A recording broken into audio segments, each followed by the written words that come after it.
喂，哥。晴晴，哥知道让你嫁给姓于的暴发户很委屈你，但我真的没有别的办法了。如果这次拉投资再失败，你嫂子就要跟我离婚，之前的努力也都白费了呀。反正你们自己解决，我不管了。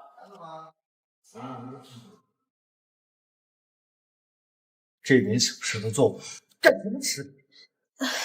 不好意思，于先生，我路上有点堵车，来晚了。简晴，是我。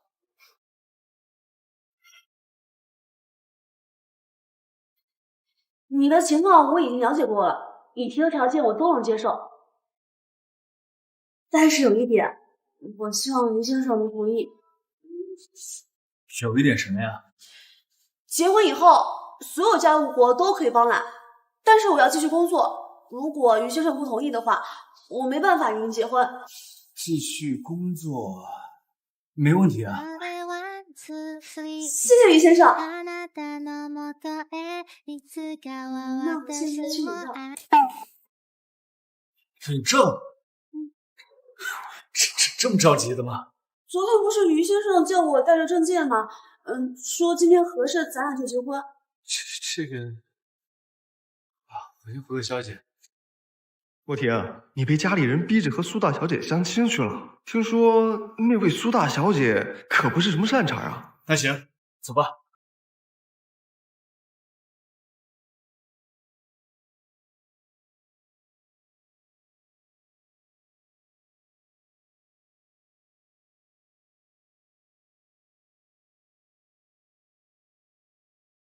玉先生，你这个姓是这个字吗？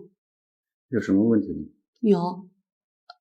我是说您改过名字吗？对。哦。抓紧时间吧，我待会儿还有一个会。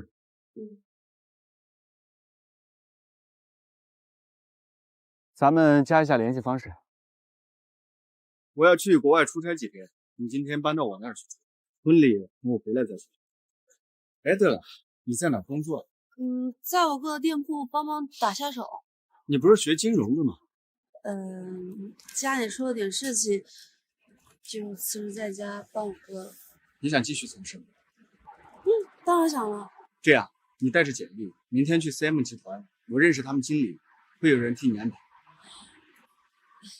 这样走后门会不会？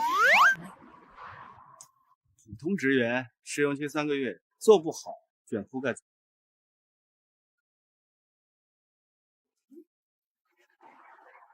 喂，哥。晴晴，你终于接电话了，怎么不见你的人？于先生刚刚等了你整整2个小时了呀！啊，我刚刚跟于先生已经领过证了呀。什么？他就在我身边。怎么会呢？他刚刚说找不到你。那刚刚于先生打电话怎么发这么大的火气？哥，你说什么呢？哎，算了，没事，你问问他投资款的事儿。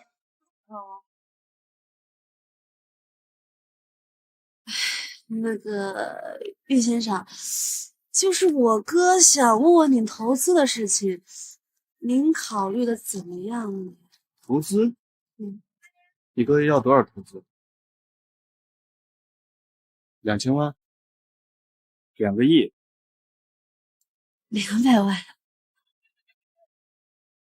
行，明天我替他安排。谢谢于先生。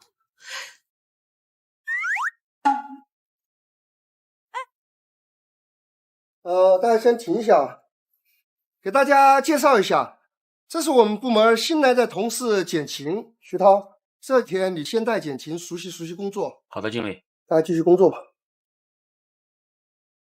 简晴，叶玲玲，太好了，你也在这里吗？你这话说的可真有意思啊！你简晴这种人都能在这儿，我在这儿有什么可质疑的？哎，玲玲，你跟简晴认识啊？认识，我跟简晴是高中同学。涛哥，你以后啊可得多照顾照顾简晴啊。她当年可是我们学校有名的贫困生，就是脑子不大好使，废寝忘食的读书啊，最后也就考了个3本院校。高考就考了3门，能不3本吗？3本，3本怎么进懂不？是啊，简晴，你学历这么差，是怎么进的我们公司啊？领导招的。领导？哪个领导会招一个3本学历的人进公司啊？3条腿的青蛙不好找，4条腿的癞蛤蟆可遍地都是吧？癞蛤蟆说谁呢？说的就是你。对，癞蛤蟆在说我呢。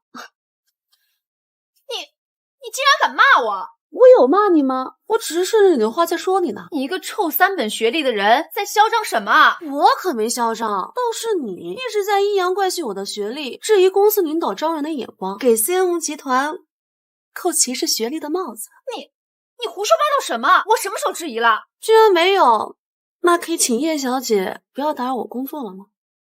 我要继续工作了。哼，行，我倒是要看看领导招进来的3本人才工作能力到底有多强。哼，叶小姐，家不住海边呀，就别操那么多心。毕竟啊，你也不会给我发工资，你的嘲讽啊，不会让我的工资少1分钱。玉总，今天太太在公司被跟人发生冲突，不过太太心态很好。癞蛤蟆说谁呢？说的就是你。对，癞蛤蟆在说我呢。这个傻丫头还是和以前一样的。这样，你去和对方公司沟通一下，把时间提前。好。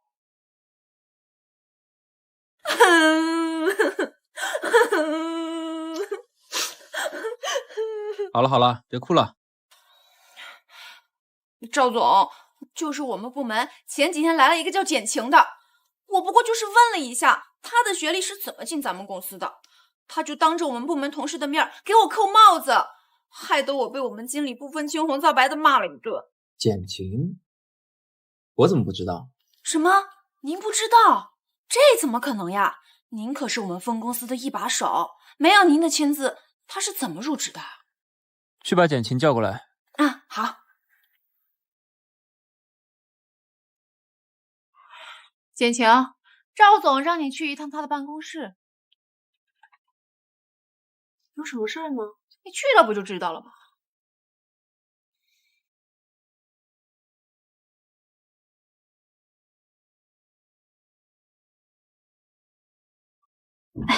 赵总，你找我？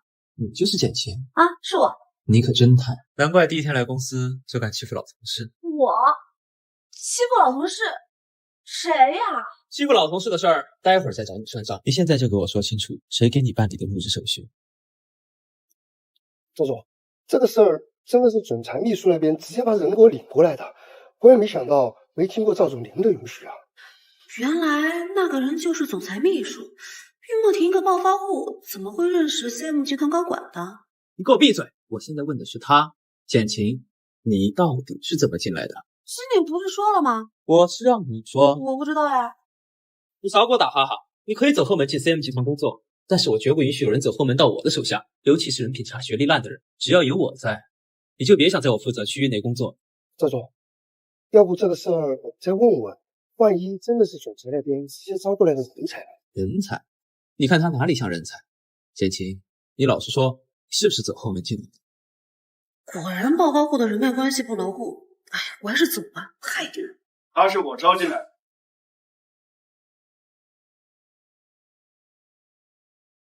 简晴是我招进来的，怎么，赵总没收到秘书发给你的邮件？没有啊。打电话给周秘书，问问他是怎么办事。不用了，玉总，现在知道也不算太晚，反正简晴已经入职了。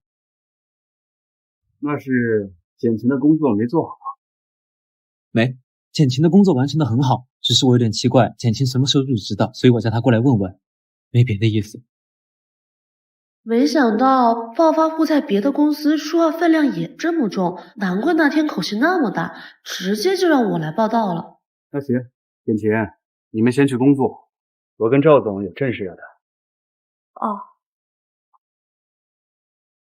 哎，经理，玉墨婷经常来 CM 集团吗？对啊，玉总天天来呀。他这么闲？什么闲？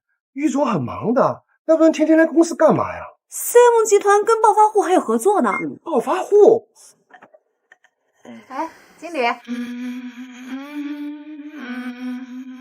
哟，玲玲又来给赵总送咖啡呀？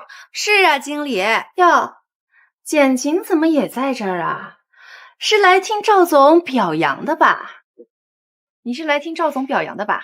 经理，我先回去工作了。啊，好。来，回去工作？你确定你还能回去工作？我为什么不能回去？我可是听说啊，有的人没有按正常的程序就直接进来上班了。玲玲，你怎么知道了？经理，您别看有些人呐，长得一脸清纯，其实骨子里浪的没边儿。而且有的人的学历啊，扔到地上都没人看一眼，却能进入500强公司。动动脑子想想啊，也知道其中的猫腻。什么猫腻？比如找个金主啊、现身之类的捷径啊。所以仅凭你对我猜测，我傍上金主了，我就不能回去上班了？简晴啊，我要是你啊，早就收东西走人了。作为老同学呢，我可得提醒你一句，咱们赵总啊，可是个铁面无私的人，甜心里容不得一点沙子，更不会要一个不知检点的员工。就算你今天没被开除啊，你以后的日子不好过。看在老同学的面子上，我也提醒你，闲着没事的时候多刷刷牙，嘴臭也很拉低 CM 集团整体公司形象。你竟然敢骂我嘴臭！这都听不明白，你智商也没比我高多少呀。简晴，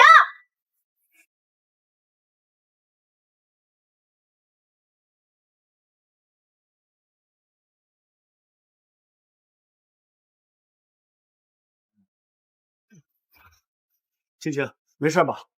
叶玲玲，你疯了呀你！于总，这就是你带出来的员工是吧？于总，对不起，是我没带好他。赵总，不是您说你……我说什么了？我不过是说找简晴过来问问情况，是谁给你的胆子，你胡说八道，污蔑同事上司的？还别3天要往我办公室跑同事小报告 ，CM 集团没有打同事小报告和越级办事的规定，还不快滚！简小姐的衣服都湿透了，要不我带她去换一套吧？不用了，李助理，你带简晴去换套衣服。好吧，简小姐来，随我来。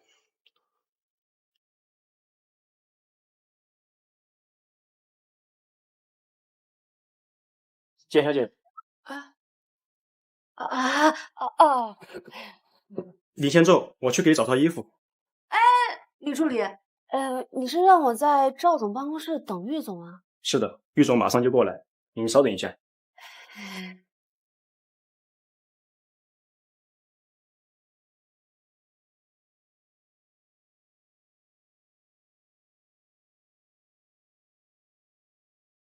别擦了，把衣服脱了。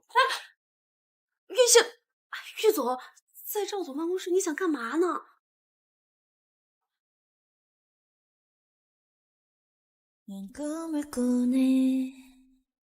来，把这个换上。不，确定？确定。赶紧换上，我让小李把你脏衣服拿去干洗。我不要，我还要上班呢，穿这个不方便。我已经给赵总说了，今天让你休息。这样不太好吧？本来就靠关系走的后门，要是不去上班的话，同事会说我的。谁敢？放心，没人敢说。换人。楚大款都这么嚣张的吗？不在自家公司也能擅自做主？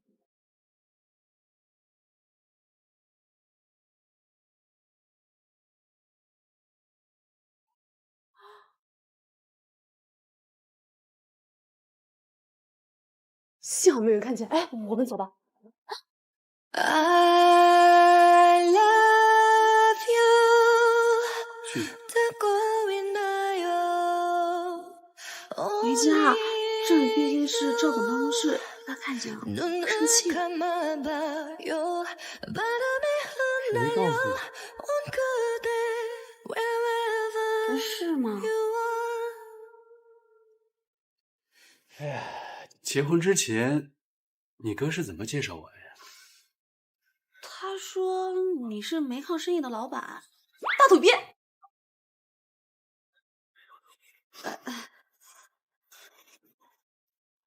大土鳖呀，煤矿老板。那我确实挺有钱的。那你不是煤矿生意的老板？是，你哥说的对。走吧，咱们回家。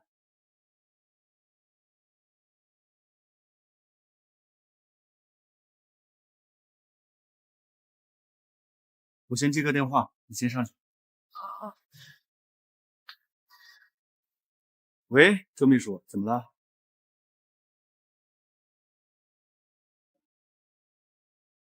请问你们是谁啊？你就是简晴？是我。您是？我是慕田的妈妈。伯母好啊，不，妈，行了，慕田呢？秘书说他回家来了，人呢？他有点事儿，还没上来呢。伯母，慕田既然没上来的话，我们下去等吧。不着急。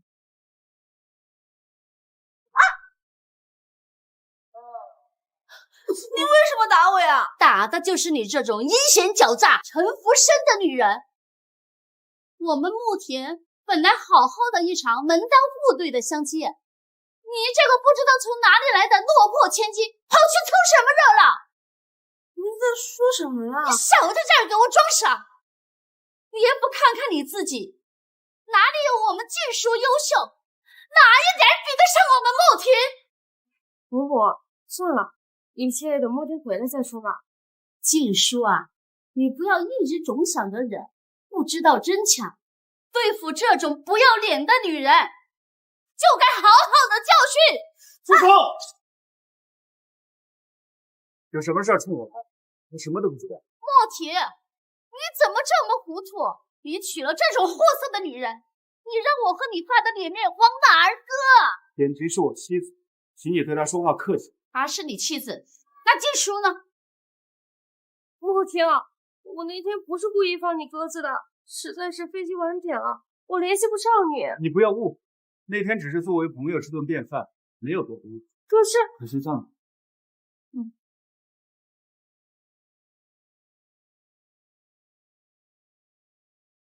结婚是我自己的选择，妈，如果你以后再敢为难姐姐，休怪我不念书没有自己。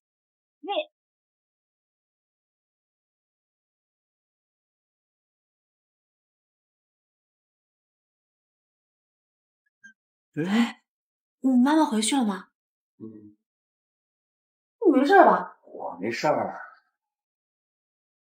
啊，痛！知道疼了吧？知道痛了，下次一定要记得躲，不要傻傻站在那儿。那种痛人怎么那么多电话？你说什么？没什么。哎，对了，刚刚你妈妈说的是什么意思呀？什么意思？她好像不太满意咱俩的婚事儿。那天跟你相亲的好像是她旁边那位小姐。她确实是我爸妈介绍的对象。但是父母怎么安排，不代表我愿不愿意。所以你娶我从头到尾都没跟你爸妈商量吗？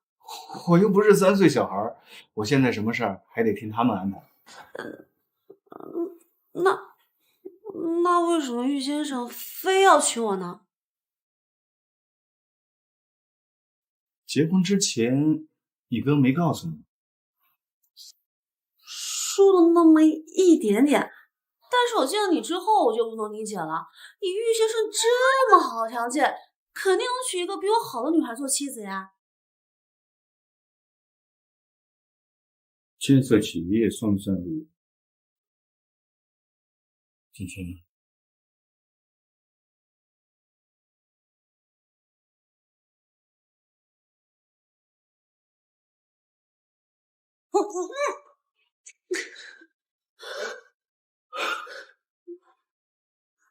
跟我接吻，让你这么恶心啊！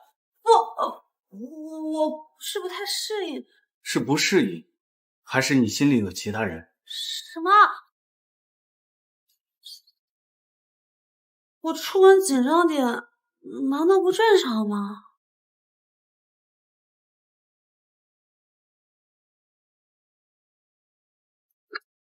喂，你好，是我，慕婷妈妈。你有事吗？我有事吗？你跟莫婷都结婚了，难道连她的父母都不打算见见？抱歉啊，是我考虑不周。哼，虽然我们家瞧不上你，但既然我儿子已经娶了你，现在回来一趟，见见我们玉家的亲戚。好的。别磨蹭，现在就过来，别让大家都等着你。嗯，好。昨天接吻时好像得罪了他，他会不会已经讨厌我了？算了，大不了别离婚，也倒没什么。你妈妈让我现在回去见见玉家亲戚，你可以过来吗？来，干杯，干杯，干杯！周末愉快！来，大家随意。老爷夫人，简小姐到了。让你早点过来，你怎么磨蹭到现在才来？你干嘛不等到客人全走光了再来？伯母，您别生气，简晴可能是路上堵车了才来晚的，不如让她落座吃饭吧。静书，你不要太过于善解人意，我看她呀就是故意的。既然来晚了，就站着吃吧。我还不饿，我先到花园等诸位了。行了，你也适可而止了。你看他什么态度？莫婷这媳妇哪里找的？还挺有性格的嘛。我说三妹啊，既然他们婚都结了，我看你们还是改变一下你们的态度，接了他得了，要不然以莫婷那小子的性子，他是不会听你的话和他离婚的。就是莫婷这小子从小就有自己的主意，要是他自己不愿意，就算你们二老两个阻止，也不会改变他的主意的。对呀，伯母，您先别生气，我呀这就去把简晴给您叫回来。行，大家吃吧啊，先吃先吃。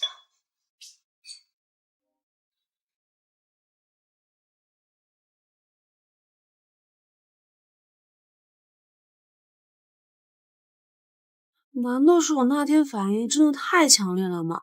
可那也是因为他亲的太突然了呀，总不能跟他解释是因为那是我的初吻，被他吓到了才会反应那么激烈吧。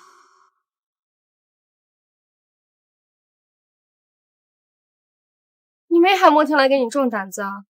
玉佳又不是龙潭虎穴，为什么让他过来给我壮胆呢？不愧是能冒充我的女人，哄骗莫婷跟你结婚，心理素质不错嘛。我没有冒充你，也没有哄骗莫婷跟我结婚。敢做不敢当。我没做，何来敢当不敢当之说？我已经问过餐厅的工作人员了，工作人员说莫婷一直在等我，是你主动过去勾引的莫婷，不然以你这种货色，莫婷怎么可能会跟你结婚啊？是，莫婷会被我这种货色勾引，说明在她心里，苏小姐的上限也就是我这样。再说一遍，苏小姐，你说我冒充你，以莫婷的智商，难道她会分辨不出来自己相亲对象到底是谁吗？其实苏小姐心里很清楚，莫婷分辨得出来，只是以苏小姐骄傲自尊，根本无法接受她娶了一个处处不如你的女人，所以你的潜意识会将责任推到我身上，认为是我勾引了莫婷，而不是莫婷主动选择了我。算个什么东西？你敢在这里揣测我的心理？是我多嘴了，那我就先去院子里走走，就不在这儿。苏小姐，你给我站住！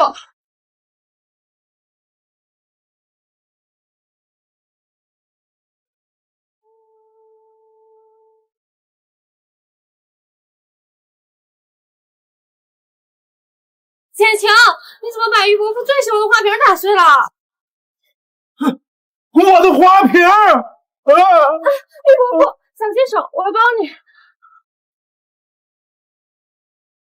你为什么要摔坏我的花瓶？他惹你了吗？不是我摔的。玉伯父，都是我不好，都怪我和简晴吵了几句嘴，不然他也不会想拿花瓶砸我。摔了花瓶还不敢承认，你不要脸！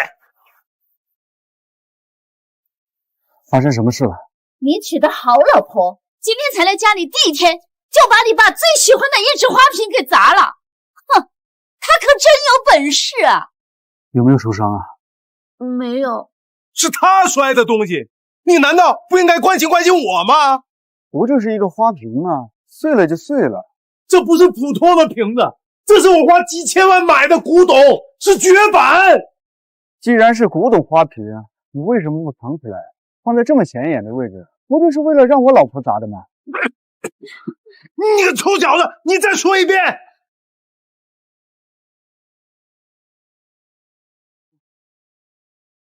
砸，接着砸，砸开心了我们再回家。这样不太好吧？当然不好！不要碰我的东西！爸，你们的人以后再敢找捡钱的麻烦，以后这碎的东西只会多不会少。我的人什么时候？我何时找他麻烦呢？难道让自己的儿媳回家吃顿家宴还有错吗？既然你知道是家宴，为什么不通知我这个当儿子的？妈，爸，你们俩心里还有我吧？你胡说八道什么呀？我通知了他，是他没告诉你。我们才刚结婚，你什么时候学会当恶婆婆的了？回家之前，我跟简晴一直在一起，你给她打电话说的什么，我听得一清二楚。需要我复述一遍给你听吗？莫婷，伯母是想叫简晴回来吃饭，想着简晴第一次来，肯定是和你一起的嘛。你怎么在这儿？是我邀请的静书，我邀请一个我自己喜欢的晚辈来参加家宴，用得着你管吗？既然是客人，那就别对主人家的家事多嘴。你说什么呀？静书这么好一姑娘，她只是好言相劝，什么多嘴啊？客人这么多，我也没说是他。妈，如果你觉得是他，那说明你心里就是这样想。我没有。你有没有？我不感兴趣。我再说一遍，简晴是我妻子。如果以后你们再敢为难她，以后我们，包括我们的孩子，永远不会踏入玉家老宅一步。你们好自为之。走，玉。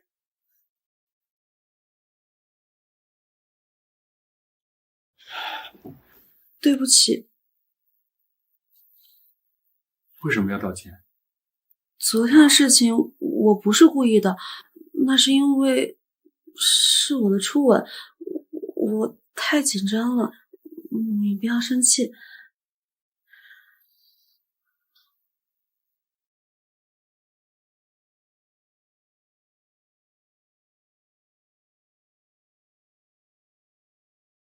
我没有生气，不过我还是要谢谢你的坦白解释。你为什么要道歉啊？当时我在开会，所以没及时回复你的消息，所以……你怎么不早说？可把我急死了。对了，今天谢谢你替我解围。傻瓜，还说谢谢？你是我妻子，这一切都是我应该做的。简晴啊，简晴，你怎么这么没出息？也太容易心动了。洗完了。你怎么在这里啊？你不去客卧了吗？简晴，我想不用我再提醒你，我们俩是夫妻的事实了。叶先生，是我误会了，我以为你昨天睡的客卧是不想跟我睡呢。过来。过来。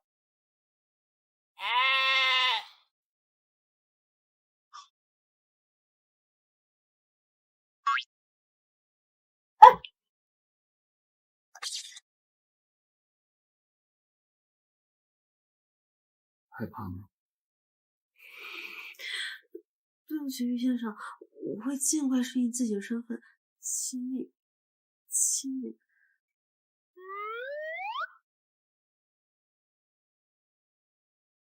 那你叫我一声老公。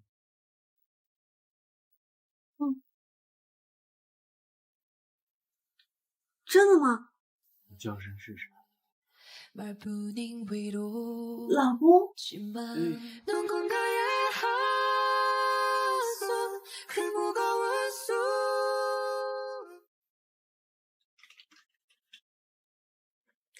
喂，阿言。晴晴，高中同学准备开同学会，我看你怎么没报名呢？同学会？哦，我最近在忙，就不去了。这都多少年了才一次，怎么能错过？我给你报名了。喂，这个阿姨，哟，还忙呢。你要是没钱呢，我可以帮你出。不需要。晴晴，阿爷。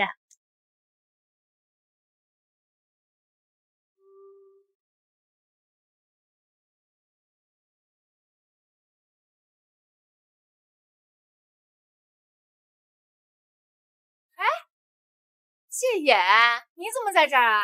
好久不见，一起进去吧。你先进去吧，我晴晴还有话要说。好吧，那我先进去了。拜拜。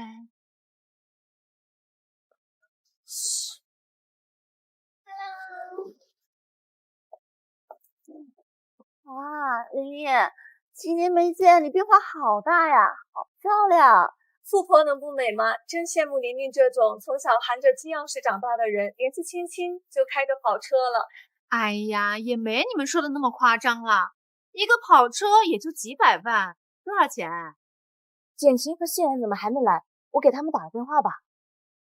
班长，我上来的时候看见他们了。那他们怎么不上来呢？还不是简晴啊！简晴本来就自卑，不愿意来，谢妍自己做主拉着她来了。简晴啊，在闹脾气呢。我记得谢妍跟简晴是青梅竹马吧？过了这么久，关系还这么好呢。说不定咱们还能喝到他们的喜酒呢。我看呐，是喝不上了。为什么？我跟简晴在一个部门，她呀现在每天看着跟以前一样，但是每天下班的时候啊，都有一辆豪车来接她。我们同事看见过，来接她的是公司一个年长的高管。哎，我也只是听公司的人说的，你们听听就好，别出去乱说啊。看来从有钱人的阶层跌落下来，确实容易让人学坏。真没想到简晴居然是这种人。简晴看起来挺单纯的，她应该不是这种人吧？她可能是他爸爸生前的朋友也说不定呢。怎么可能？我听我爸爸说过，简家当年出事儿啊，圈子里没有一个人出来帮他们。他跟他哥哥呀，还露宿街头好长一段时间。后来啊，他哥哥为了钱，都去做别人上门女婿了。你想想，他哥哥都去给别人做上门女婿了，简晴难道还能独善其身？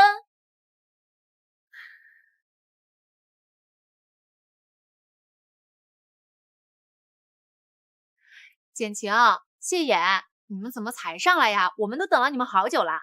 你刚才说谁去做了上门女婿？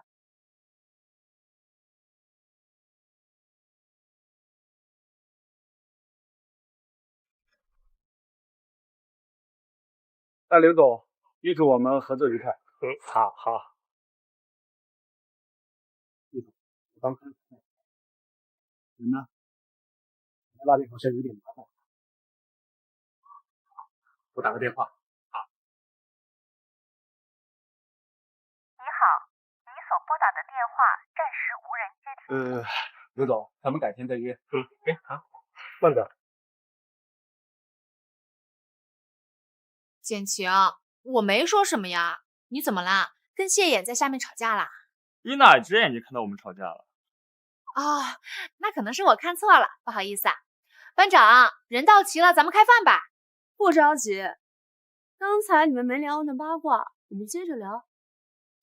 简晴，你用不着这么扫兴吧？我又没说什么，我只是跟同学们说咱们在一个公司的事情。没聊什么就给晴晴泼脏水。谢妍，你这是说的什么话呀？我什么时候给简晴泼脏水了？她进我们公司本来就不是走的正常程序。再说我也是听同事说的，又不是我说的。没有求证的事儿就随便乱说，这难道不是泼脏水？谢妍，我知道你喜欢简晴，可你也得认清现实。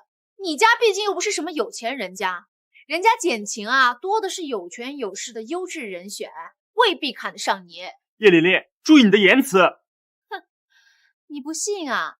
不信你现在问问简晴，她是不是走后门进的 CM 集团？是哪位高人给她开的后门？简晴，你别干坐着不开口啊！谢妍和大伙儿可都等着你说话呢。我一个看戏的，难道像你一个唱戏的一样站着听吗？你是不敢说吧？你想让我说什么？说你满嘴的粪味盖不住你身上的绿茶味儿，还是说你今天租的跑车一天2800？简晴，你太没素质了！就算你看不惯我，你也没必要说这种恶心的话，让大家难受吧？再说，我提醒一下你，我那个跑车不是租来的，是我爸爸买给我的礼物。你别在这吃不到葡萄说葡萄酸。没谁告诉我呀，因为那辆跑车就是我当年卖掉的。这也太狗血了！没想到简晴当年卖的车被叶玲玲买了。叶玲玲不也说她家是富二代吗？富二代还买人家二手车，叶玲玲不会是装的吧？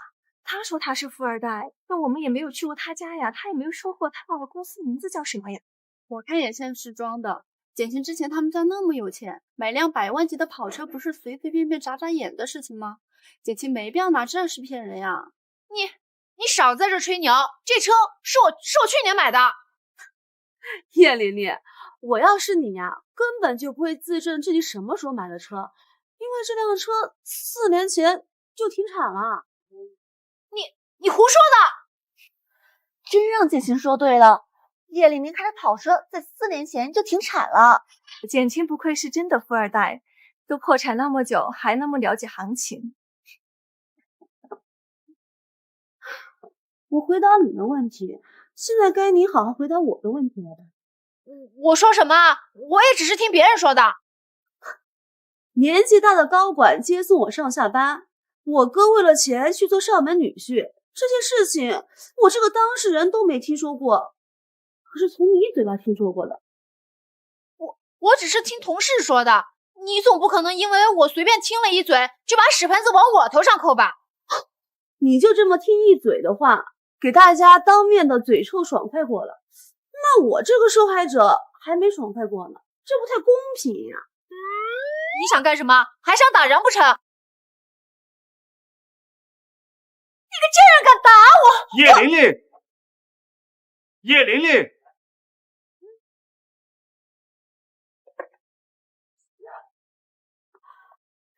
玉总，打你电话为什么不接？没听到。玉总，你和简晴？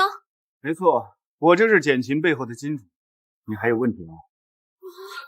怎么？你没告诉他们咱们俩结婚了？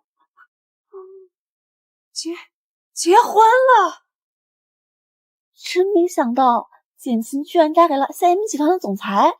我就说这个男人怎么这么眼熟，原来是之前在新闻上出现过的。简晴这是踩了什么狗屎运？简家都破产了，她竟然还能嫁入豪门。晴晴，你什么时候结的婚？我怎么不知道？他是谁？我怎么没见过他？你又是谁啊？我太太跟谁结婚，凭什么告诉我？我是晴晴，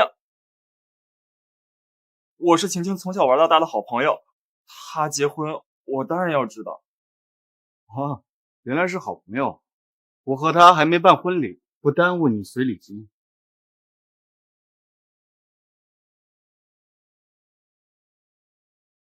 你为什么骗我？我怎么骗你了？他们说你是 CM 集团的总裁。是你哥没把我的事业版图说清楚，怎么能怪我骗你呢？难怪之前你那么自如的出入 CM 集团总裁办公室，你不是出差去了吗？怎么会出现在这里？你很高兴我去出差呀？也没有很高兴吧？你说什么？你说什么？没有，不过刚才还是要谢谢你。李助理，请一个纹身师在太太左脸上纹上玉墨婷是我老公，右脸上纹上不能对老公太客气。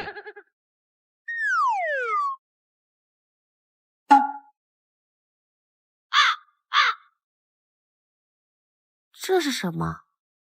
这是送给你的新婚礼物。哦，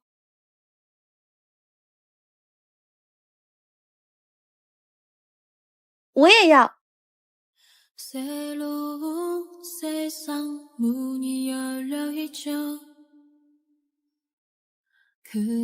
玉太太，新婚快乐！谢谢谢，新婚快乐。还谢谢？真想在脸上纹字儿啊？我是说谢谢你的婚戒，没有别的意思。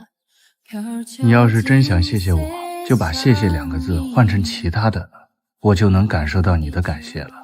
换成什么？那天晚上你怎么说的呀？老公，李助理还在呢。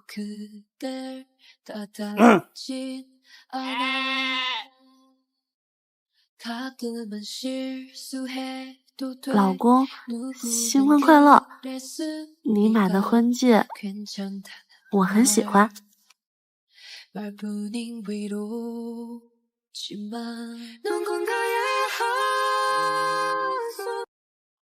哦，徐涛，带上你们小组的人，5分钟之后开个会。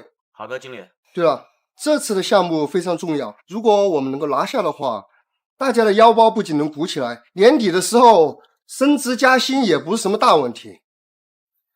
哦，对了，简晴，听说你在以前的公司也拿下过很多重要的项目，这次的项目你也一起参加吧。好的，谢谢经理。好，你们先忙吧，好。一个破三本毕业的垃圾货色，凭什么参加这么重要的项目？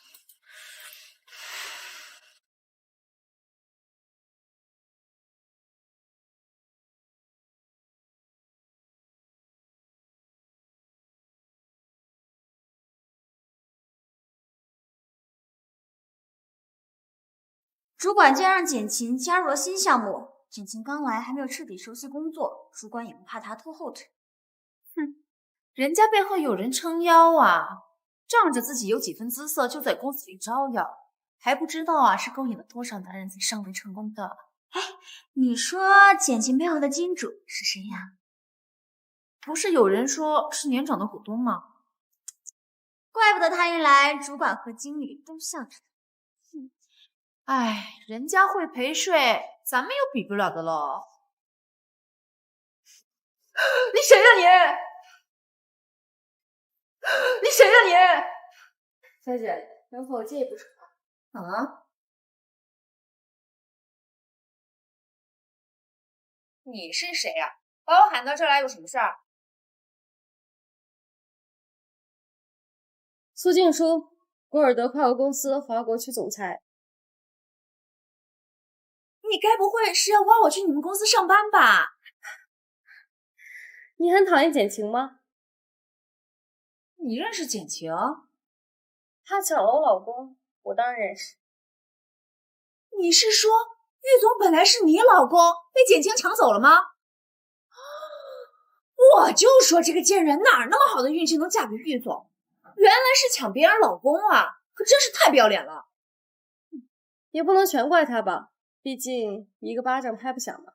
简晴这种不要脸的女人，不需要巴掌啊也能拍得响，她就是贱。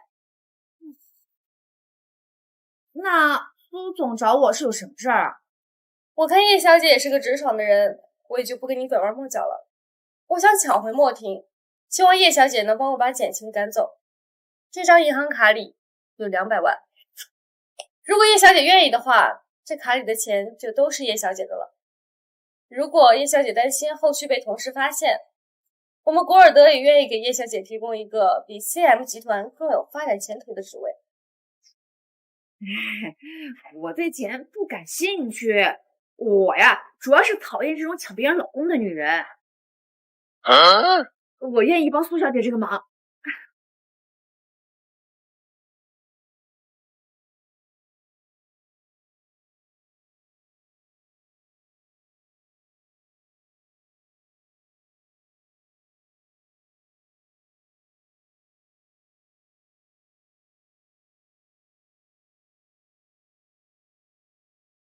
修改过的标书检查过了没有？我们都已经检查过了，已经让简晴喊出来了，您还需不需要看一看？既然你们都检查过了，不必看了，直接去吧。赵总，来等下，方案还在简晴手里，他说多次程序写有针了，要不我在这儿等他一会儿。赵总，你们先走吧。行，你们抓紧时间。好了。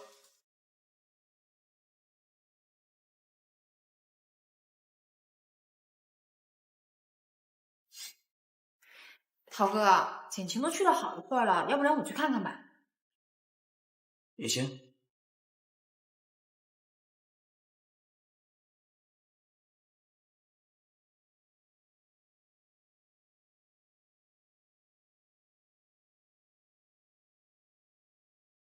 小敏，什么事儿？你帮我个忙吧，你待会儿进去啊，帮涛哥找简晴要一下文件，他拿着文件不出来了。你自己怎么不进去找还要？你又不是不知道，简晴她看我不顺眼，我去要她肯定不给我。你进去啊，就说涛哥在卫生间门口等着他，他肯定会给你的。喂，涛哥，我正在找简晴要文件，我要到了就给您拿下去。好。好吧，那我去帮你要。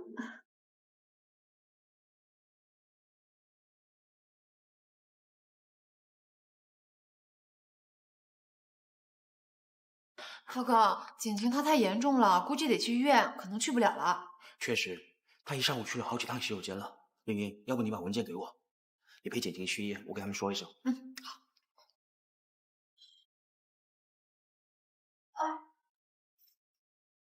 简晴，叶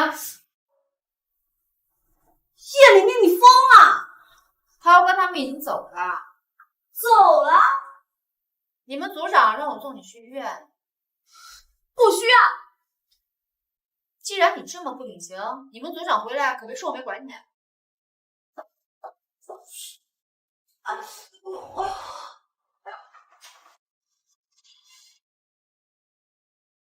6个亿的项目变成6000万，这就是你们工作2个月的成果。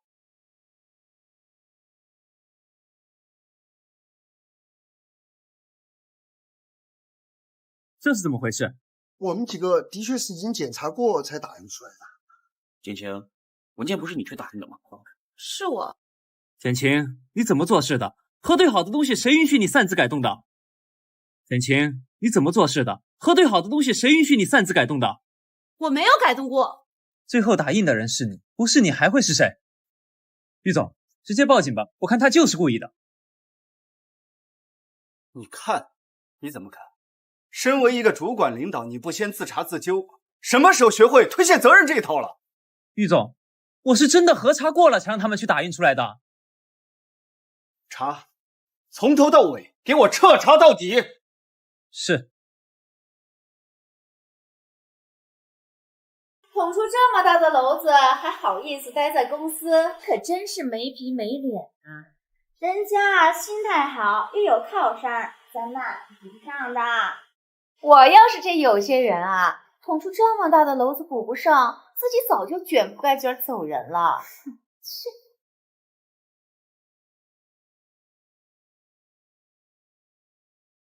喂，嫂子。晴晴，妈医院那边又催着交费了，你明天赶紧把费交了去啊！哎呀，幸亏你嫁了个有钱人。你说你哥这公司刚刚起步，我又要养孩子，不然这么高的医药费我根本支付不起。哎，嫂子，我出一部分行吗？我工资还没发呢。一部分？你没在跟我开玩笑吧？你那个老公云一光那么有钱，你现在不花他的钱，你等他死了，他的子女来给你抢遗产的时候，你来花他钱吗？不是，你别是那个不是这个不是的，你明天赶紧去把钱交了，赶紧去问他要钱。再说了，咱妈现在也是他妈，他这个做女婿的，妈妈生病了不出一点钱吗？哎，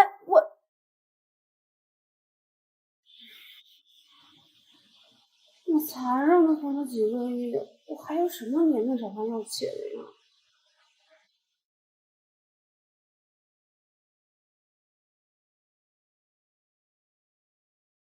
这是我先生给我买的婚戒，我不当死期，等下个月钱周转过来，我就把它赎回来。看戒指设计和钻石等级都是最好的，你又是阿言的朋友，可以给你个好价格。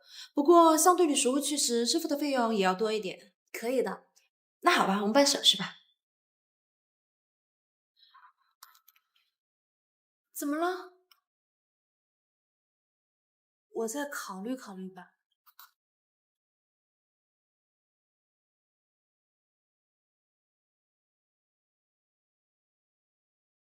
对不起，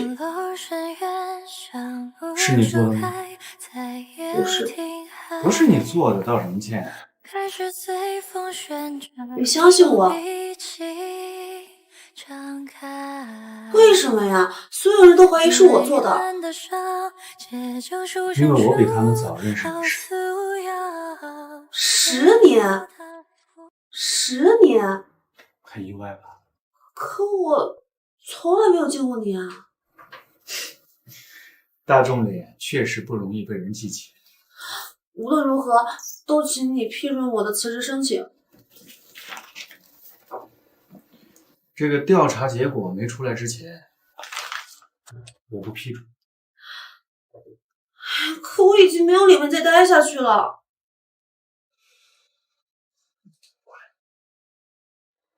过来。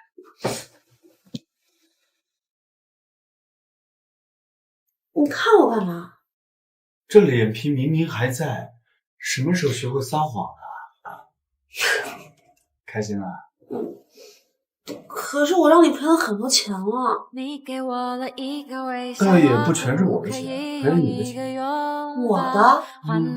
你不知道夫妻共同财产啊？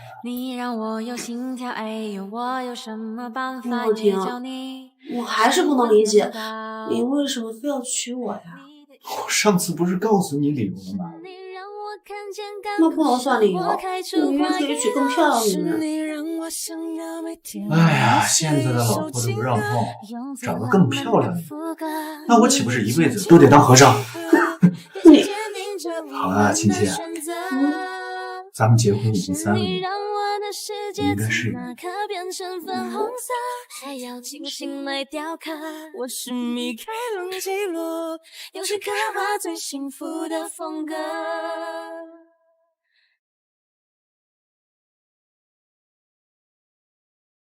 我们算是真正的夫妻了吧？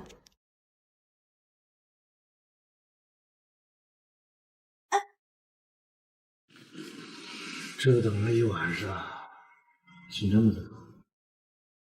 到上班时间了。我批准你今天可以翘班。这太好了。什么不好的？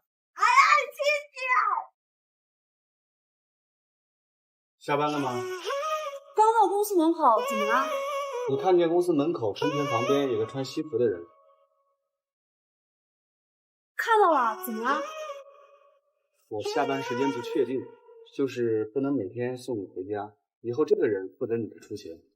没关系的，公司离地铁站很近，我坐地铁回家就好了呀。听话嘛，这土大款的老婆怎么能坐地铁上下班呢？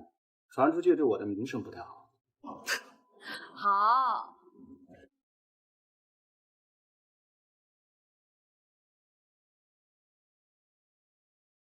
你好，何叔。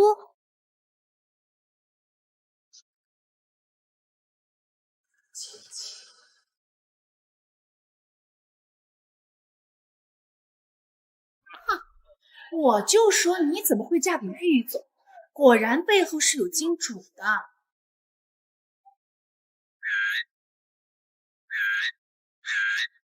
姐妹们，出来吃瓜啦！您怎么会在这儿啊？是玉先生重新聘请我回来的，他知道我是大小姐父亲曾经的司机，特意找到我，希望我以后能接着给大小姐您开车。何叔，您这么多年还好吗？都挺好的，倒是大小姐变了许多。长大了自然会变许多。没想到大小姐竟然嫁给了玉先生。玉先生人很不错，先生在天之灵，应该也能放心下大小姐。玉墨琴确实挺好的。大小姐，走吧，车在外面，我送您回家。哎，等一下，喂，阿姨，喂，阿姨，下班了吗？刚下班。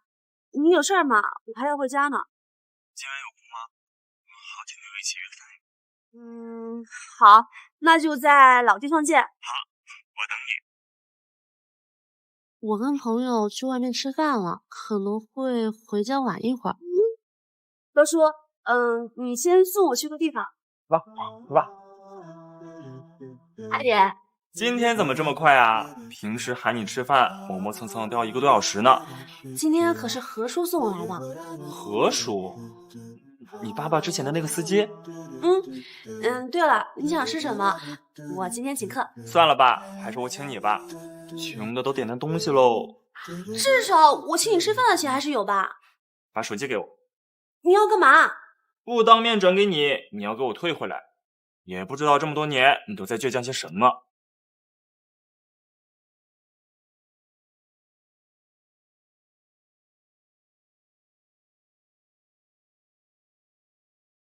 郁总，苏总那边有要事等着我们。帮我调查一下这个小子。这钱我自己慢慢筹。你要是还当我是你朋友的话，你就收下。阿姨的医药费已经等不了了。再说了，我又不是白给你的。等你有钱了，你再还给我嘛。好吧，那我先替我妈妈谢谢你了，这钱我会尽快还你的。这才乖嘛。真的。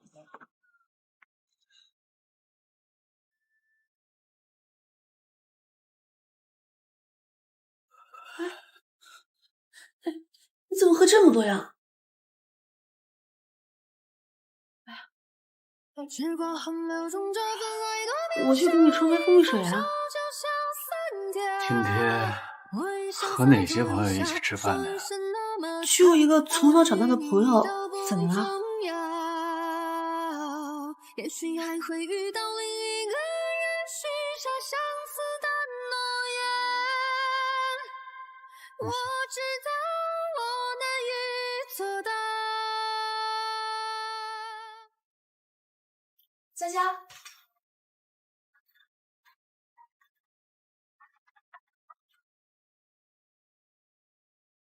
涛哥，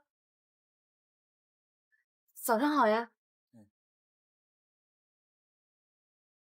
做情妇的人果然脸皮都厚。你们看，他每天装作清纯正经的样子，多会迷惑人呀！你们没看到最近他手上多了个大钻戒吗？正常上班族哪买得起这么贵的钻戒？难怪赵总和经理都供着他，原来真的是有位靠山的祖宗啊！也不知道被他勾引的老头是哪家公司的老总。要是哪天人家老婆找上门来找他撕逼，那就好玩了。你们呐，是不了解简晴，他那种人啊，就算别人老婆找上门，他也没所谓的。哎，琳琳，听说你和简晴是同学，她上学时是什么样子？现在什么样，以前就什么样呗。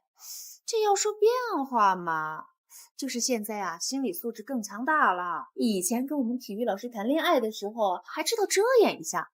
你看看现在，在那公司门口就跟金主搂搂抱抱的。他和你们体育老师谈过恋爱？在背后说人家八卦不好，我不说了，我上班去了啊。哎，你先别走啊，你话可不能说一半把它说完呀。哎呀，在背后说别人坏话不好。哎呀，这也不算背后说人坏话呀，就是八卦一下。说话说一半，你可不太道德。那我要是说了，你们可不许对外面说是我说的啊。这简晴啊，以前家里条件还可以，后来啊，他老爸融资失败了，就欠了一大屁股债，最后啊跳楼自杀了。这简晴吧，又不甘心做普通人，可是家里啊没钱给他挥霍了呀。他呀长得还有2分姿色，他听人说啊，我们班体育老师家里条件好，这一来二去的，2个人就勾搭上了。那体育老师结婚了吗？当时大概有30多岁吧，结婚了，孩子都有2了啊！哎，那你们学校都知道他和体育老师的事儿，那体育老师老婆知道吗？当然知道了，这体育老师的老婆啊，都闹到学校里来了，把简晴的校服啊都撕烂了，他还是淡定的不行，该干嘛就干嘛。哎呀，后来我还听说啊，高考考到一半啊就弃考了。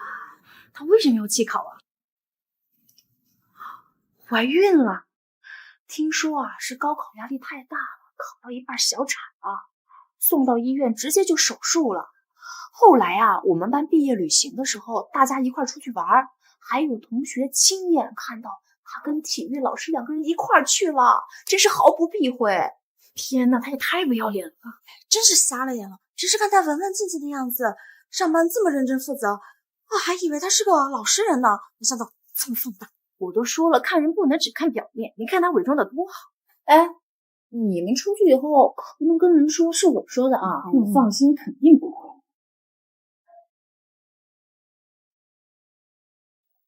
我说怎么这么大的骚味儿啊！哎呀，原来是骚狐狸来了，真是难闻死了！哎，我们还是上班去吧。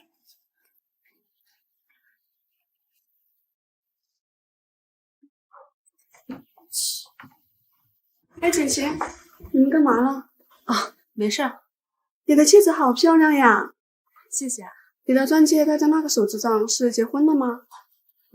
我就说你不是那种人嘛。哪种人？最近咱们公司都在传一遍领包养的事情，具体是谁的传我不知道。反正你自己放点心吧。还有你这钻戒上古代了，因为他们说这钻戒就是你的金主给你买的。你别说是我告诉你的，我先去接水了。哎，还有事吗？上次在卫生间真的是我们组长找我要文件吗？是啊，叶玲玲是这样跟我说的。叶玲玲，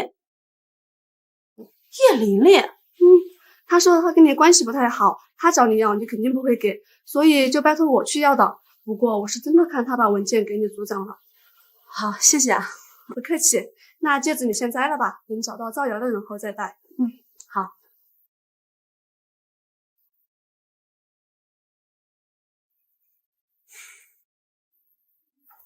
小三我只在网络上见过，没想到我们身边有个活的小三。上学就被人包养生子，毕业后又接着老行当干，他可真是对本职工作专一的很呢。这个简晴啊，我怎么听说好像是被玉总特批进来的？哎，周秘书，你每天都在玉总身边，你知道这件事情吗？我也不是很清楚，你助理应该知晓。他不会为了进 CN 集团被玉总请了进来的吧？像玉总这样对待工作和员工这么认真的人，可不会这么轻易的放这个人进来。你们在看什么呢？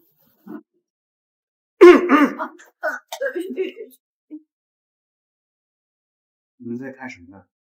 没什么。上班时间就好好上班，不许开小差。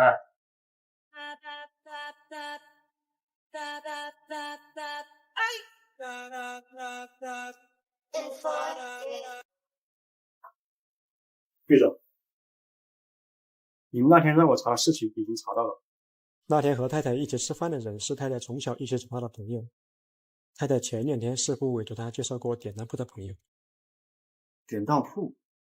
太太去典当铺典当去。给我。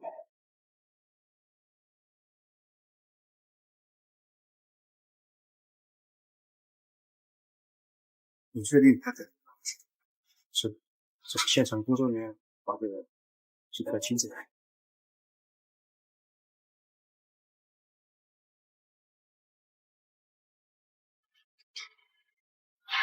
哎，你怎么不开灯呀？怎么这么大股酒了？你怎么了？你这么盯着我干嘛？我也有这么好看吗？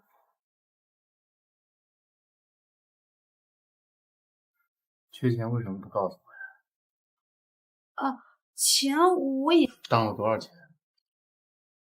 我没有证书和发票，应该当不了多少钱吧？我不是故意要拿去典当的。典当行确实当不了多少钱。我给你发票和证书，你去把戒指赎回。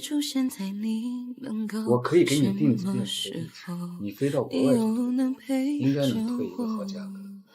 对不起，我不该拿婚戒去典当，我向你道歉。你不用道歉，简晴，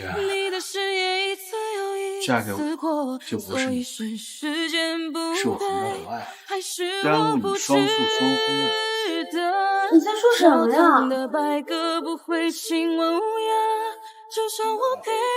所以你不用在我面前装作我没有伪装。你一开始跟我讲，就是为了帮你找到你确实没伪装。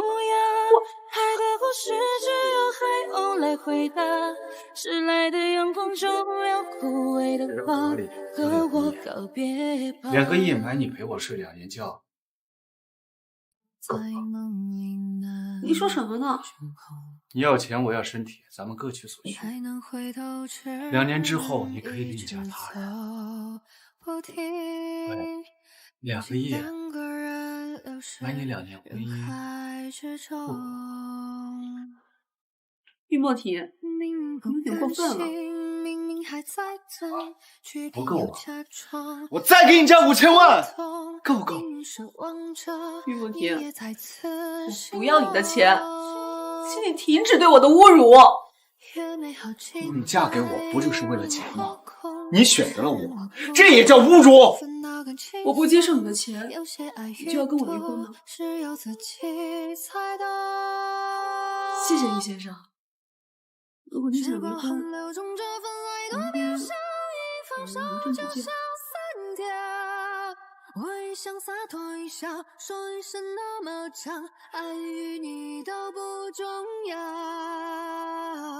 也许还会莫婷，江湖救急，3缺1，夜宴老地方，速来啊！行，我追着来。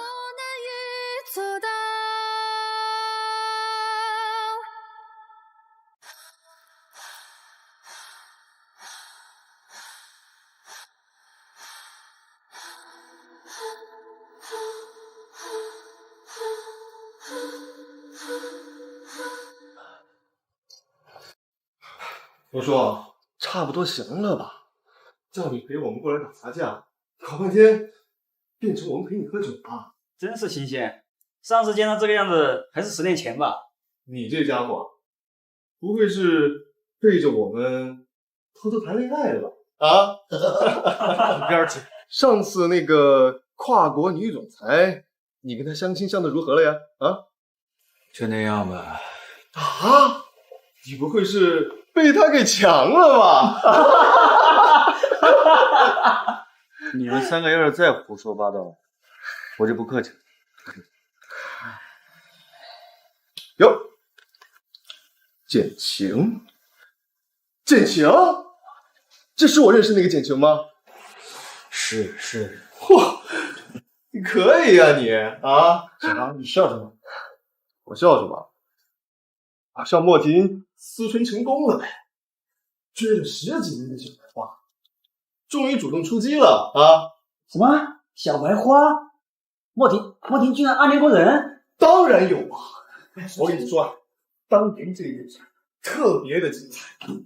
只见当时呢，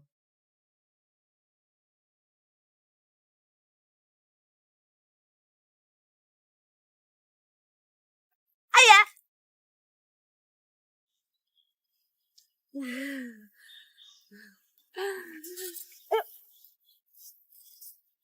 你们是谁啊？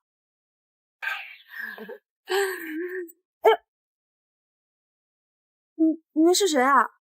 你就是简晴啊？是我。你们有事吗？哥几个，你手里有点紧，听说你家的钱花不完，借点花花呗。谁说的？我花得完。那就不要花，借给我。不借。你再说一遍。你们要借钱的话，找别人借去吧。他妈的，你是不是老对炮啊？听不懂我的意思吧？你以为我们真的是要跟你借钱吗？我们是要打劫，打劫啊！哦，原来你们是要打劫啊？那你们要打劫多少钱啊？原来他是傻子啊！我可不傻，你们要是再骂我的话，我就不借给你们了。行，我们不骂你，以后每天这个时间把钱拿过来给我们，要不然揍你。好吧，那你们等等。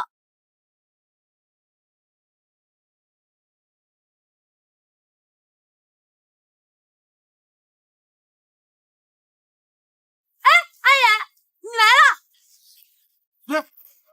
对，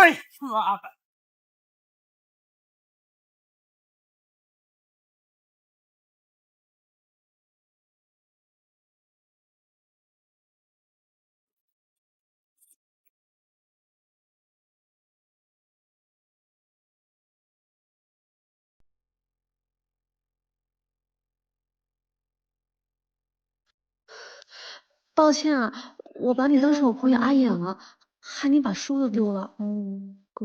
没关系。你哪个学校的？一中。初中部。啊，学长，你也是一中的吗？嗯，那学长可以捎带我回学校吗？可以啊。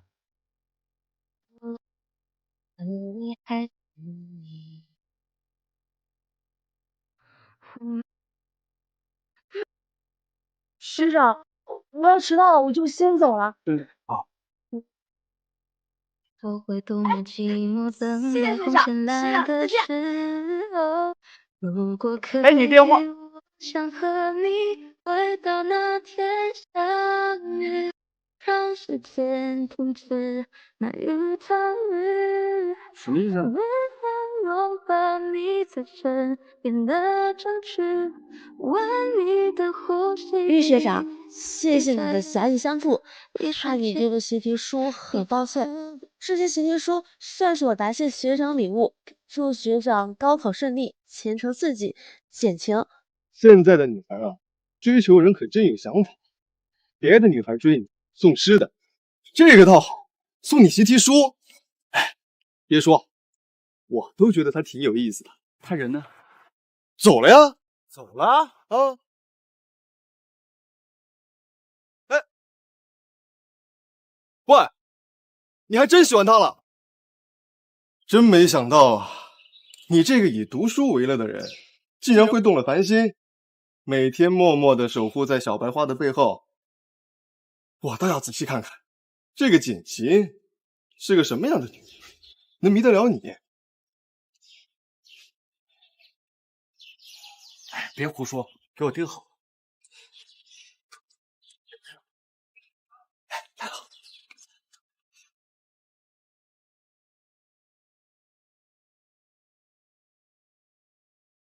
谢谢你，混蛋！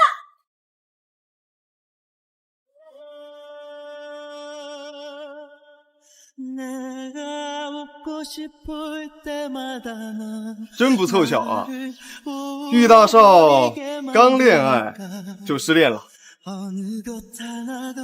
其实这女孩子也没那么好看。没事啊，莫提，想开点，别碰我。你别生气嘛，这世上又不是只有简琴一个女孩子了。明天我给你找个更漂亮的、更清纯的。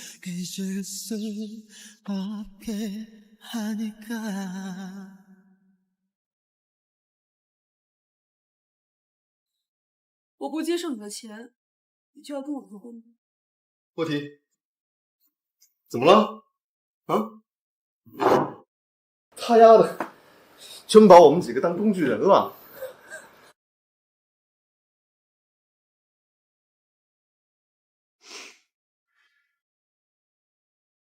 简琴啊，简琴，你可真是个大笨蛋，自己的婚姻都能搞砸。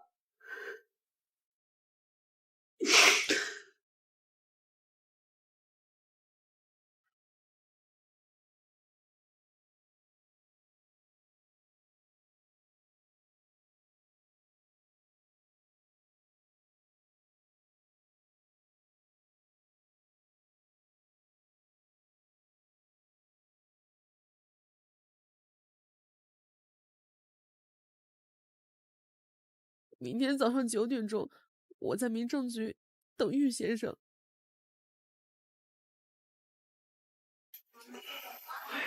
谁呀？这2半夜的！我去看看。快去！哎，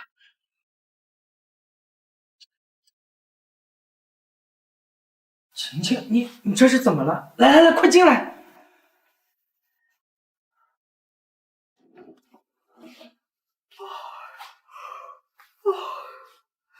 晴晴，你这2半夜拉个行李箱干嘛呢？你这？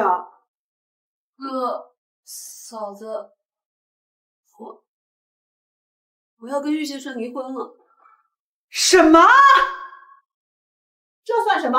结婚才半年就离婚？哎，这合着是让人家玩腻了，退货回来了是吧？你怎么说话呢？什么玩腻了？你对着我吼什么？啊，玩你妹妹的又不是我，你有本事你去找那个于义光那个土大行去，你去找那个土大行口去。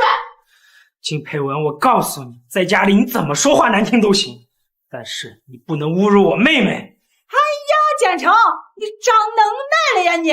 我说错什么了啊？事实是不是如此？哈，你要是有本事，你别找人家投资；你要不找人家投资，人家也不会白白的玩你妹妹，就是你没本事啊！好啊，你敢打我？老娘的日子不过了，咱俩都别过了。嫂子，对不起，我代我哥跟你道歉啊，你不要生气。哎呀，老天爷呀，这日子没法过了，我这是什么命啊？嫁了一个落魄的土豪，辛辛苦苦帮你养娃养妹妹，到头来你怎么回馈我啊？你打我，那你干脆给我打死算了，你打死我就不用在你们简家吃这苦了。哥，你快给嫂子道歉！哥，你快给嫂子道歉！晴晴，你放开她，休息去吧。好啊，你这个没良心的东西！我辛辛苦苦陪了你吃了这么多年的苦，我为了让别人看得起你，我到处想办法搞钱。妈住院的时候，我一个人辛辛苦苦照顾她，我出医药费啊，到头来我就说了两句实话，你就要打我。好，那我们离婚，你们简家一家亲是吧？你跟你妹妹过去，你跟你妹妹亲热去。哎呀！我没有经营好自己的婚姻，你不要生气了。我哥只是在气头上一时冲动，你的好全家都知道。这些年要不是嫂子帮扶我哥，照顾我妈，帮忙拉关系，借钱还债，我跟我哥现在都可能还在留宿街头。嫂子，你的大恩大德，我跟我哥都记得，你就原谅这一次吧，就原谅这一次我哥吧。晴晴，你别管他，你起来。哥，狼心狗肺的东西，你妹妹都比你懂得感恩。哥，不要这样。是我没本事，是我窝囊废，还要靠卖妹妹的婚姻才能拯救公司。哥，晴晴，对不起，对不起，是哥没本事。哥，小雨都这么大了，还要跟我们挤着睡。晴晴那个卧室，我前两天都重新打扫过了，就差买一张小雨的小床搬进去了。小雨还小，再过2年吧，不着急。再说了，现在不是在他外婆家住呢吗？简成，你可真是个好男人呀！你委屈了自己的骨肉也要接近你的妹妹。晴晴她又不是小孩子，她有手有脚的，她干个啥不能挣钱？去哪儿不能租个屋子住？她非要回来住啊！她一回来，她侄子就没地方住了，她好意思呀？金佩文，我告诉你，别的都能答应你，就晴晴这条不行。当初买房的时候，晴晴可是贴了钱的，我们答应了给她留一间房啊。我们做哥嫂的不能言而无信啊。我怎么就言而无信了？这些年我是没给他吃，还是没给他地方睡觉啊？他欠的那点钱，我明天就还给他。你这样没事找事儿，我懒得跟你说，睡觉，滚蛋！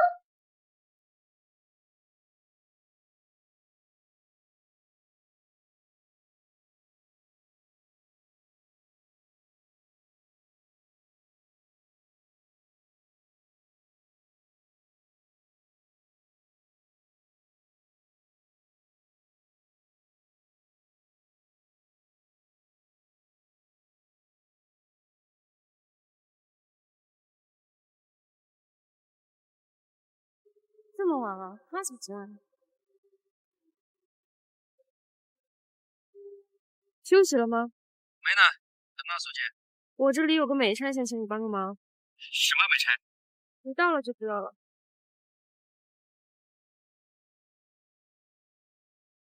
好吧。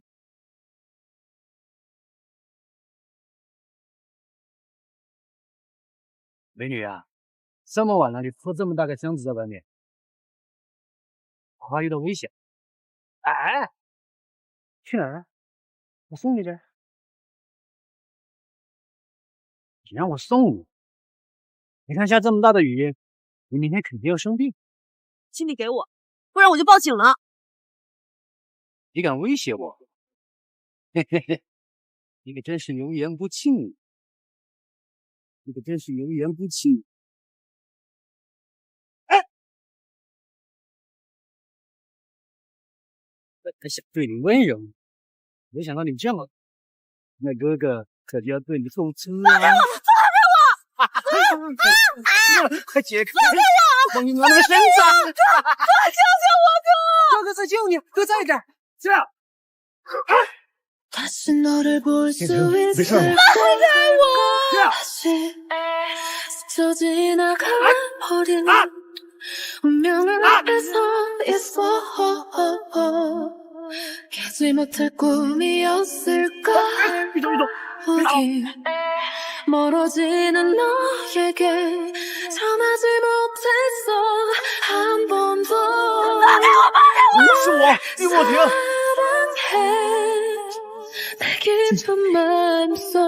你要去哪儿？你是我老婆，怎么会不关我的事？现在不是了。对不起，现在对不起的人是我。我不该说那些伤害你的话。我从来没想过要跟你离婚。这么多年，我想娶的妻一直是你。今晚我对你说的那些话，并非我的本意。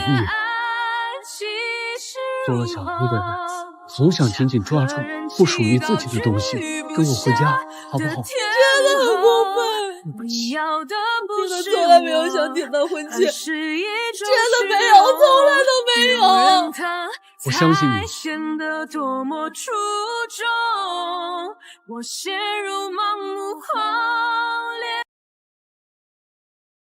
的声音揭开了故事的谜语，落下1万年的约定。需要钱为什么不告诉我？没有脸面跟你说。简晴，我们做夫妻，夫妻之间除了爱之外，最重要的是坦诚相待。我是你丈夫，是你一辈子可以依靠的。可是我已经欠你很多了。你把婚戒当了，就不欠我。对不起，我就是脑子一热，我本来想钱周转回来就把婚戒赎回来的。是我对不起你，我忘了你家的钱。这张卡你拿着，把朋友的钱还。我跟他说了，我会慢慢还给他的。宁愿用朋友的钱，都不愿意用自己丈夫的钱。这算什么？结婚才半年就离婚，哎，这合着是让人家玩腻了，退货回来了是吧？你对着我吼什么？啊，玩你妹妹的又不是我！你要是有本事，你别找人家投资；你要不找人家投资，人家也不会白白的玩你妹妹。莫婷，我哥哥已经拿了你许多钱了，我也欠你很多，这些我都会按照我们结婚前的约定，扮演好妻子的角色还给你的。但是我希望婚姻内你能给我最基本的尊重，即便我们走到离婚那一步，也能心平气和地谈。你的卡你还是收回去吧，我朋友的钱我会慢慢还给他，但是我保证，婚戒这种事情以后再也不会发生了。你的卡你还是收回去吧，我朋友的钱我会慢慢还给他，但是我保证，婚戒这种事情以后再也不会发生了。我究竟要怎么做才能让你原谅我之前说过的那些话？我知道你那是气头上说的都是细话，我已经不生气了，只是这张卡我真的不能接受。很晚了，我先睡了。姐晴，我和你结婚之前，我没有谈过恋爱，所以我不知道怎么和女孩相处。刚刚回家之前对你说的话，全都是我的肺腑之言。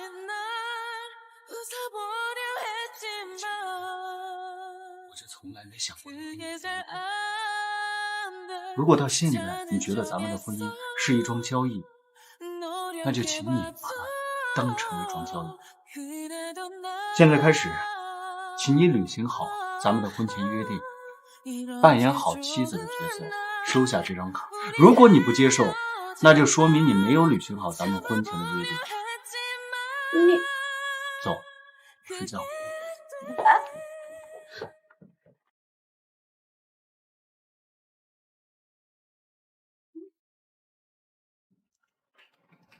喂，哥。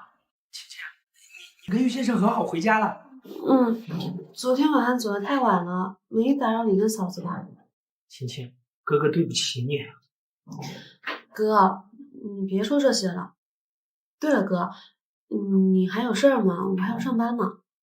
哎，有，刚刚医院给我打电话说啊，玉先生把妈转到了玉家的私人医院，那边医疗条件很好。你啊，替我给玉先生道声谢。晴晴，我你和玉先生是如何开始，哥都希望你们能幸福。好，我知道了。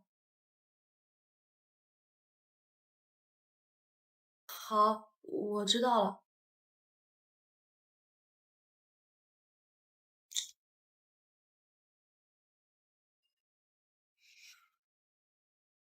看着我干什么？我脸上有东西。刚刚我哥给我打电话了，说我妈妈的事情。莫婷，谢谢你啊。如果你真是想谢我的话，那咱们就去见见岳母。结婚之后我还没见过你妈。啊，我妈都还没有苏醒呢，你见上了可能说不上话吧？那更得去看看啊！吃完赶紧去。贪恋的纠缠，各自贪婪。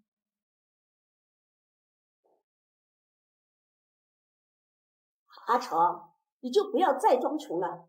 我都听你表妹说了，你和佩文的公司已经重新做起来了。现在把你妈妈也放到这么好的医院，你说你没钱，谁信呢？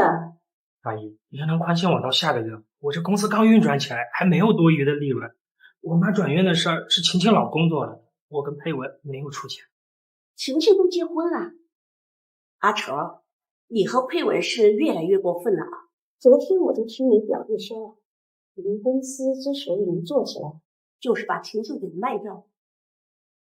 看来这还是真的，不然你们夫妻两个连晴晴结婚这么大的事情都不通知我们这些亲戚。阿姨，钱的事情下个月我一定还给你。你先回去吧。医生说了，我妈这里需要静养。自己窝囊就算了，还把自己的妹妹都卖掉了。我看你呀，也不是什么做大事情的人，干脆把公司卖了，把钱都还了，也算是你拿着卖妹妹的钱行善积德了。我没有卖自己妹妹，她如果敢对晴晴不好，我马上把钱还给她，立马去接晴晴回家。大姨，你想要在这里说3道4的话，请你回自己家去，我妈这边需要休息了。哟，果然有钱人说话不一样了啊！怎么搞忘了当初你带着妹妹来求我？两个臭乞丐一样的东西，要不是我怜悯你们，赏你们一口饭吃，你有机会能认识金佩文，你能有今天？够了！我爸去世之前，我妈拿了多少钱给你们这些亲戚？现在我妈住院了，你是我妈亲姐姐呀，我不找你拿钱，找谁拿钱？啊，那些钱本就是你欠我们家的。这送给我的钱，我凭什么还？吃软饭窝囊废！今天我不跟你废话，把钱还给我，不然我就让你在这医院里出名。那谁是你了？大姨，你口口声声说我哥卖妹妹，那你怎么报警呢？晴晴，你怎么来了？哟，晴晴，嫁了一个有钱人，果然不一样的啊，连保镖都用上了。怎么，我不像简晴的丈夫？是她丈夫？哼，开什么玩笑！简晴嫁的是个老头。下个月10号是我和晴晴的婚礼，请大姨一定要来参加。我大哥到底欠了你多少钱？10万，这可是说好了的啊，有利息的，算上利息要还我15万。这么高的利息，借了几年啊？哪儿高了？这纸条上写的清清楚楚的，借10万还15万，借20万还30万，这可是简成自己写的，我可没逼你啊。根据国家法律规定，借贷双方约定的利率超过了年利率36%，那超出部分的利息约定无效。所以拿着这张欠条啊去法院，超出部分的钱可以不用还。你不要再糊了我可不相信什么法律，我就相信我这个纸条。你们要在这纸条上的钱还我，不然的话，我跟你们减价没完。你不相信法律还拿着欠条干什么？那这钱我们也可以不用还。我看你们谁敢！有没有王法了？欠钱不还，你们今天要是不还这个钱，我就撞死在这里。钱我可以还，不过我有一个要求，你现在恭恭敬敬的给我大哥道个歉，你马上就可以拿到钱。给他道歉？凭什么？借钱不还还有理了？不道歉是吧？行，那我把这个放高利贷的送到警察局去。别，我道歉。我道歉。阿成，刚才大爷说了一些不中听的话，你不要跟大爷一般见识啊！对不起。您走吧。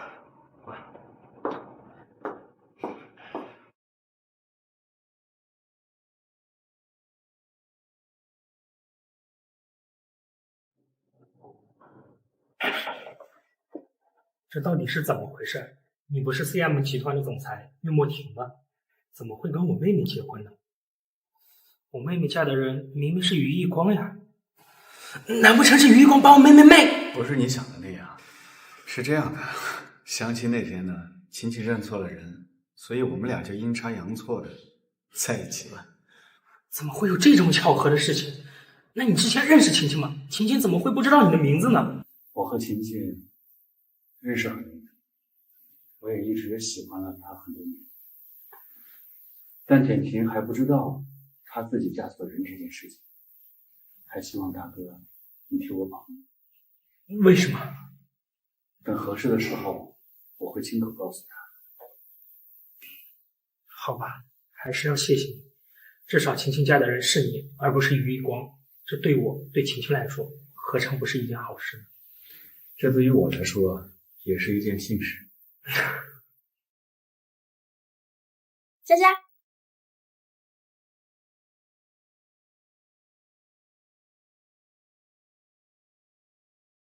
大家来会议室开个会。哦。那简晴你留下，不用去了。为什么？你搞砸项目的事情还没有解决，没有资格参与接下来的工作，这是部门研究之后的决定。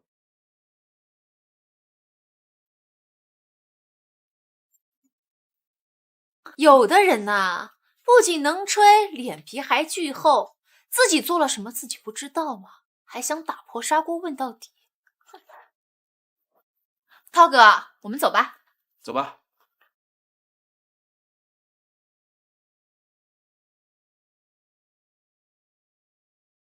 李总，您找我有什么事吗？啊，周秘书，你们最近私底下在讨论什么八卦呀？啊？怎么了？我这个当老板的不能和你们一起吃瓜呀？玉总也知道吃瓜这个词啊，其实也没什么，就是下面部门有个刚转正的小姑娘被拍到傍大款，听说对方是个年纪挺大的老人了，他们说这小姑娘高中就做了老师的小三，把老师家都闹散了。谁呀？叫什么名字啊？谁呀？叫什么名字？好像叫简晴。哦，我想起来了，就是上次搞砸那个6·1项目的女生。玉总，我说错什么了吗？啊，没有，你先下去吧。是。玉总，您找我有事儿。赵总那边调查的怎么样？竞标那天办公区的监控坏了一个，其他的监控倒是没发现什么异常，不过公章好像是有点细节的不同，赵总已经安排人仔细核对了。这样，你让人把坏掉的监控拿去数据恢复，你单独去做，不要给赵总说。还有，你去调查一下，到底是谁在背后传播太太的阴阳。是，去吧。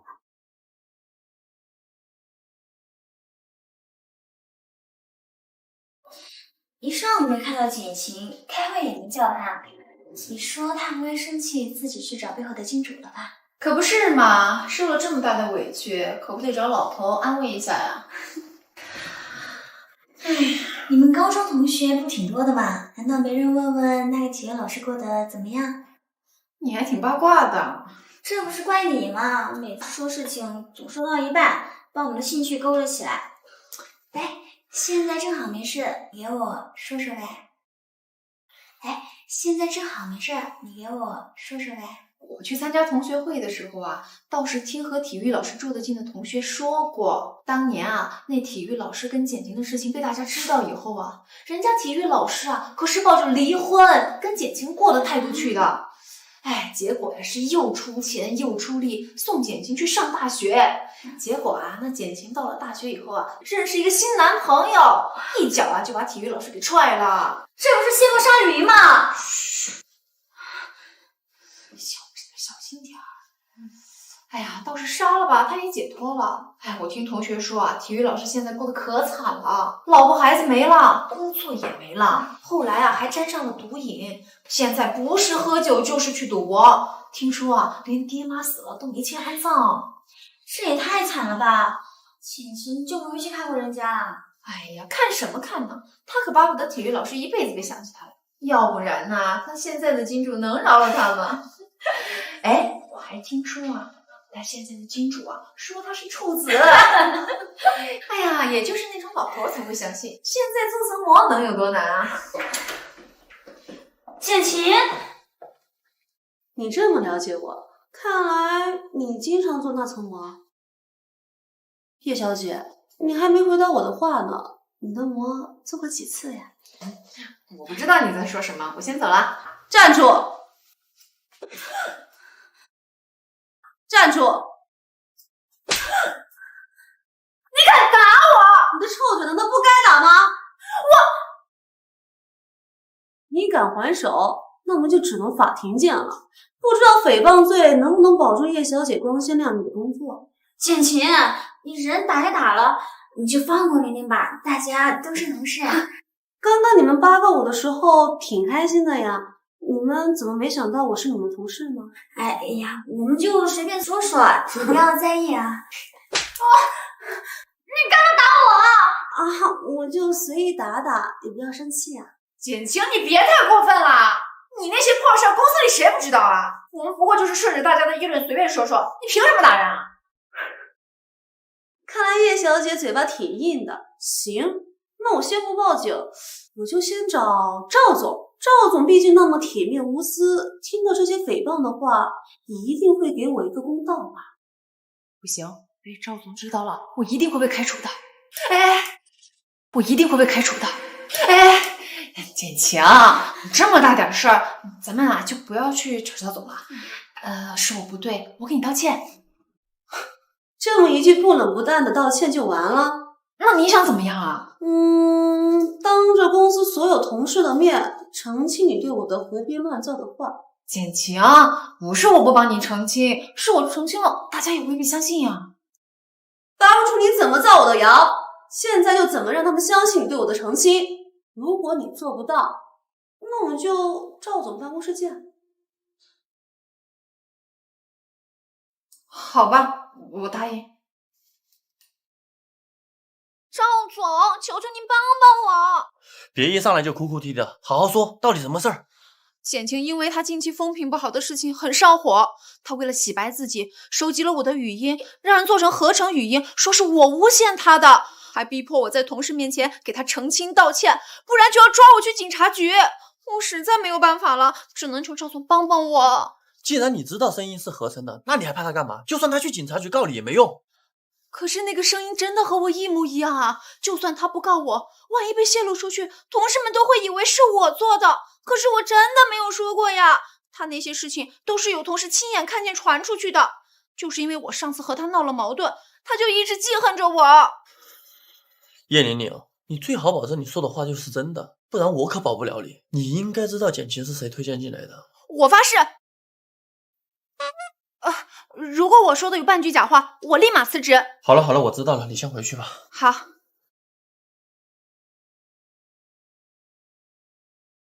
简晴，你要干嘛？你刚刚去哪儿了？我没去哪儿啊，你有什么事吗？当着大家的面澄清你对我的诬陷。简晴，你最近因为自己的私事啊有些不开心，但是那些都是你自己做出来的，跟我又没关系。大家作为老同学，理所当然要互相帮助。可是你的那些事情，我真的帮不了你啊！叶玲玲消失这么一会儿，怎么就突然变得这么有底气了？你要是没什么事儿，别耽误我上班。你真想到警察局吗？简晴，你说什么呀？我做错什么了？你要送我去警察局啊？还不是你自己不检点，被人拍到了做小三的照片。难道我不帮你撒谎也犯法吗？怎么回事？涛哥，你快帮我评评理吧！哪有这种强迫人说谎话的道理啊？我不过就是没有帮简晴澄清，她为人纯洁，没有被人包养，她就要送我去警察局，还说那些话都是我诬陷她。简晴，你太过分了！你在洗手间打过叶玲玲就算了，在同事面前你也太嚣张了！你真的以为大家会惧怕你身后的金主吗？萱萱，你别说了，你都因为我被他打过1次巴掌了，好不容易才转正，别再因为我丢了工作。我才不怕他和他背后的金主，大不了重新换个工作。你们说我被包养，你们有实锤吗？当然有，你毫不避嫌的在公司门口跟你的金主搂搂抱抱，你下班之后，你的金主马上送你回家。你以为大家都瞎了吗？就算今天林立伟先帮你解释了，你以为大家会相信你的鬼话？证据拿出来给我看看。满足你，看看你恶心人的嘴脸。仅凭这么一张照片，你们就说我被人包养了？那你们有没有想过，他可能是我家亲戚，或者是我家司机呢？简晴，我知道你对自己家里破产的事情一直无法接受，但是你别再这样自欺欺人了。前几年你跟你哥哥住在地下室的时候，我跟老同学还去给你捐钱，你忘了吗？作为老同学，我真的要提醒你一句啊，人穷志气不能短。你不能为了过上那种虚伪的生活，就在这里糟践自己，糊弄别人呀！到头来糊弄的还是你自己。你们在这里干嘛？玉总、赵总，你们围在这里做什么？简晴和叶玲玲有点矛盾，我们正在解决。什么矛盾？简晴作风不检点，让叶玲玲帮她做假证澄清一下。玉总、赵总，正好请你们二位给叶玲玲评评理。简晴她被金主包养，都已经被拍下来了，她还非要叶玲玲给她澄清作假。哼！叶玲玲不愿意，他就要把叶玲玲送到警察局。有什么证据吗？给我。哼，嫁给总裁又能怎么样？给总裁戴绿帽子，我看你这次还有什么能耐嘴硬？你们确定这就是简晴背后的金主啊？是啊，于总，很多人都亲眼见过。既然你们都认识简晴背后的金主，那想必一定也认识他。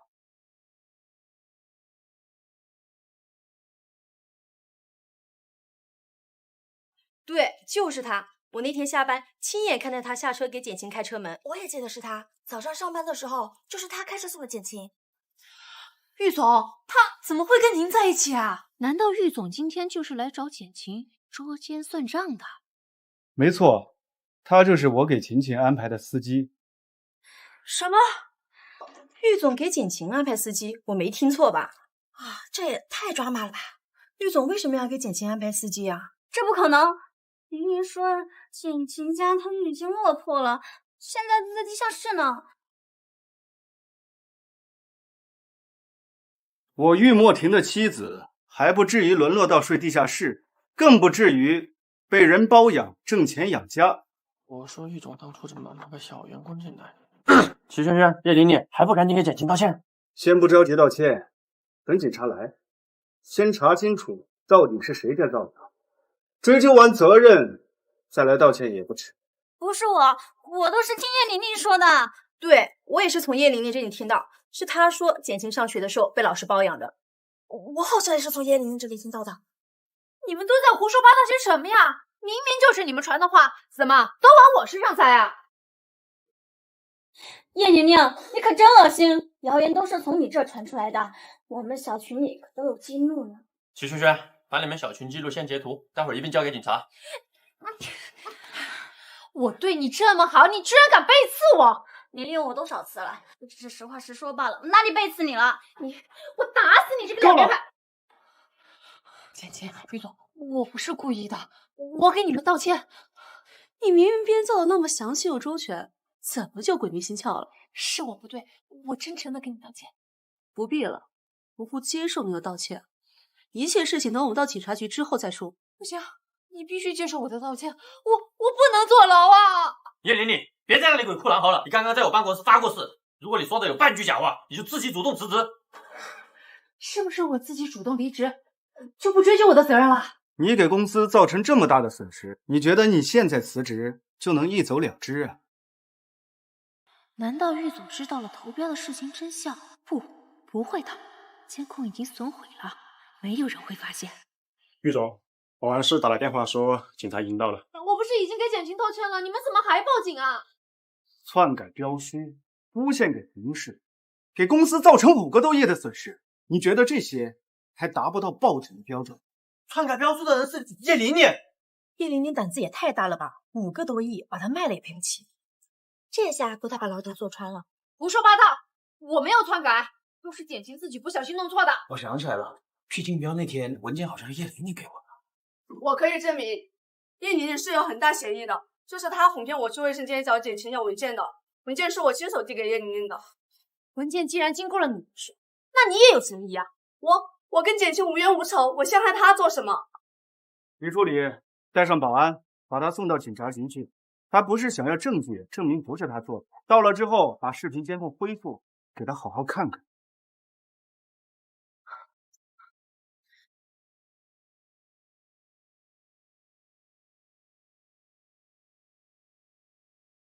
喂，苏总，救我！怎么了？你让我做的事情被郁总发现了，现在我被郁总送进了警察局，录完口供我就要被关押起来了。苏总，我不要待在这儿，你快救我出去！好，我现在就过去。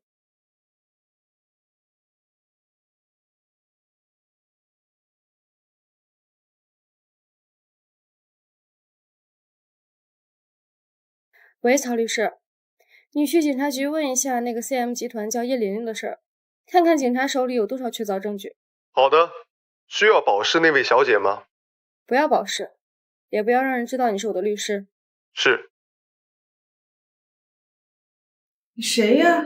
你在我们家门口干嘛呢？你好，我是你妹妹简晴的朋友，我叫苏静书。哦，有事儿吗？啊，有点事儿，方便进去说吗？这里是500万，是我给哥哥嫂子的一点小意思。莫名其妙给我们这么多钱干嘛？确实有点事儿，想拜托哥哥嫂子。是这样的，我和简晴呢有一个共同的朋友，他们2个因为一点小事儿发生了一点冲突，简晴就动用关系把这个朋友送到警察局了。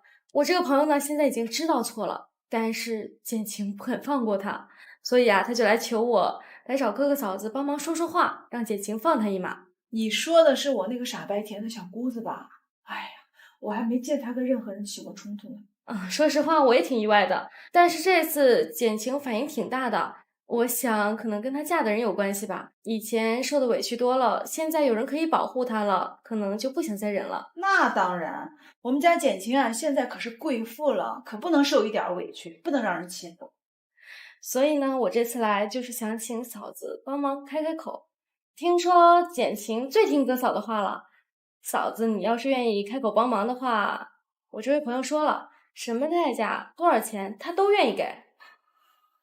那是当然的，要是没有我，就没有他和他哥的今天。我要让他跪下，他绝对不犹豫一下。这么说，嫂子您是愿意帮忙了？这500万有点少吧，再加200万。嫂子，只要您在这2个文件上签个字，我马上让我朋友再打500万过来。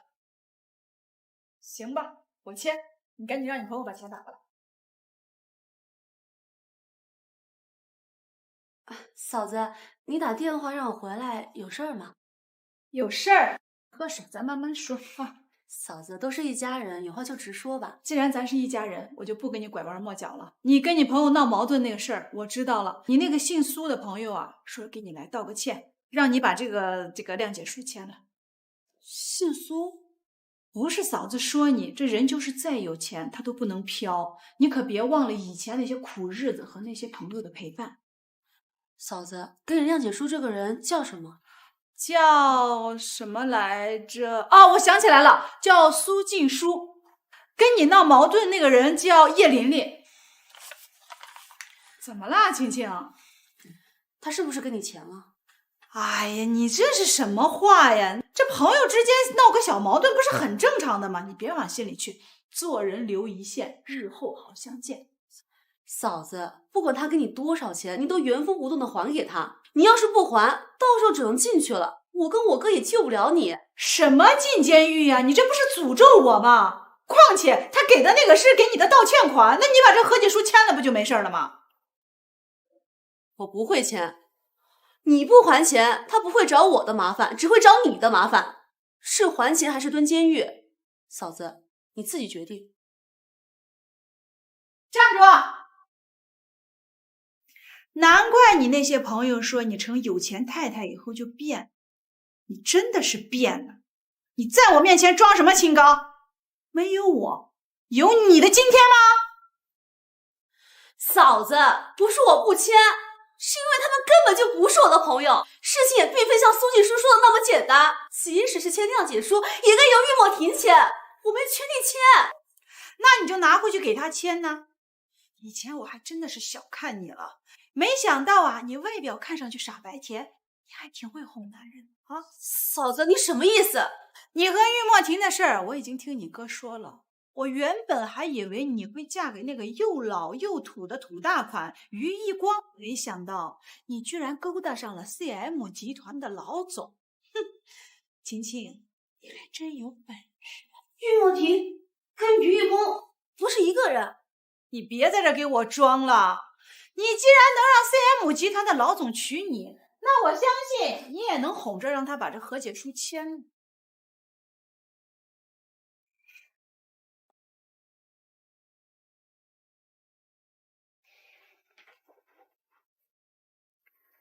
不是回家和嫂子谈事情吗？怎么这么快就回来了？你是叫玉墨婷吗？回一趟家，连自己老公叫什么名字都忘了呀。那你为什么在结婚领证那天骗我说你叫于一光呢？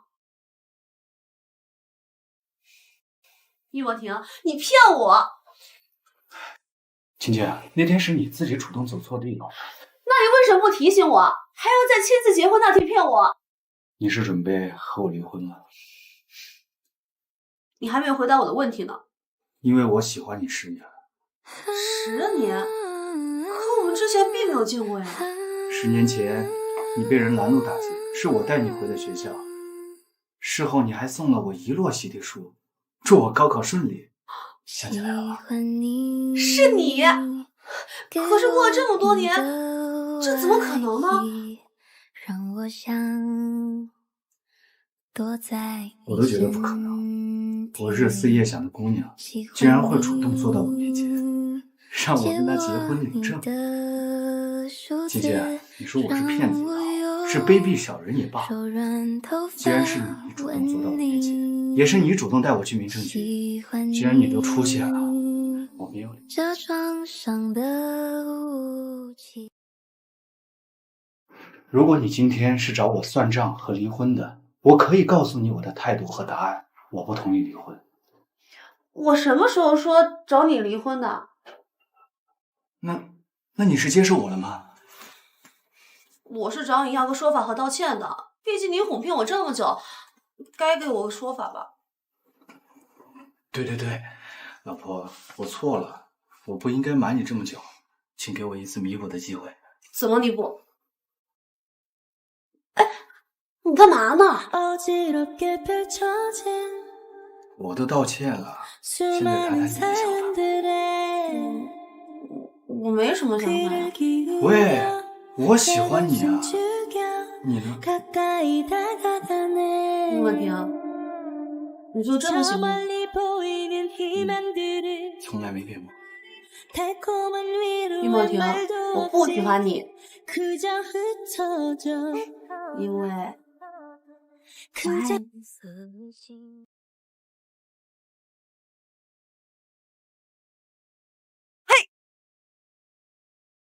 哎呀，吓死我了！哎，对了，你今晚不是有饭局吗？怎么还有时间来接我呀？妈打电话让我们回去参加家宴。你妈同意我去了？你放心，有我在，没人敢欺负你。走。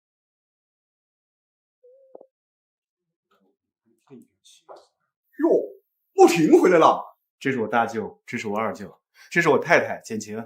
墨婷怎么这么慢呀？都下班这么久了才过来，雪薇啊，都等你半天呢。墨婷，好久不见。好久不见。其实我在国外这些年，一直都没有忘记过你。哎，吃饭，大家吃饭，入座。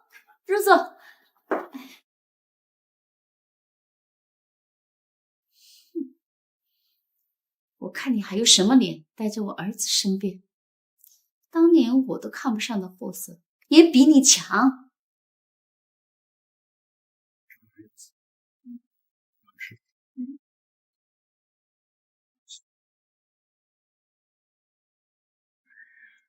我接个电话。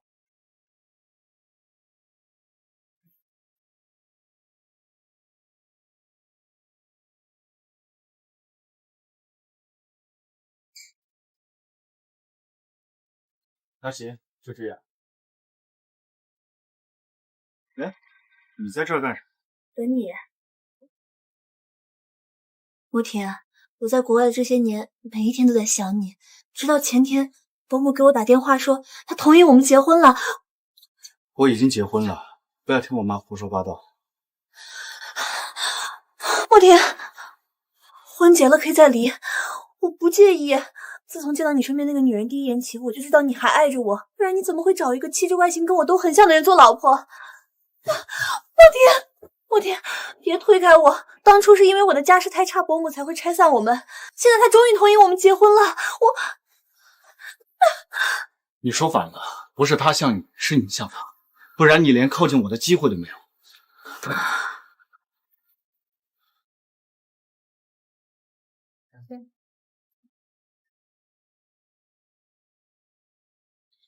干嘛？不要说话，吃饭吧。事情不是你想的那样。吃饭。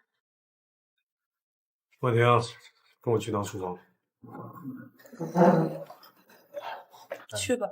如果你一个人不自在，你就回车上等我。等我跟我爸聊完，咱们就回家。慕婷上门去了，你去找她聊聊。要不算了吧，伯母。莫婷刚才跟我说，我才是简晴的替身，她喜欢的人是简晴。哎呀，你是不是傻呀？慕婷那脾气你还不知道，越是不让她顺心，她越是跟你对着干。要不是我和她爸反对她和简晴的婚事，她也不至于这么固执，也不至于赌气说你是简晴替身的话。真的吗？当然是真的，不然慕婷那脾气当初怎么会主动追求你呢？可是您当初让她跟我分手，她毫不犹豫就答应了。这次我让她跟简晴离婚，她死活都不愿意。结婚和谈恋爱能一样吗？你不去试试，可是一点机会都没有。机会啊，我可是都给你了，要不要就看你自己。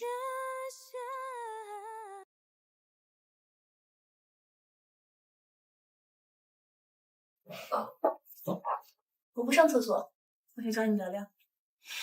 那去外面聊吧。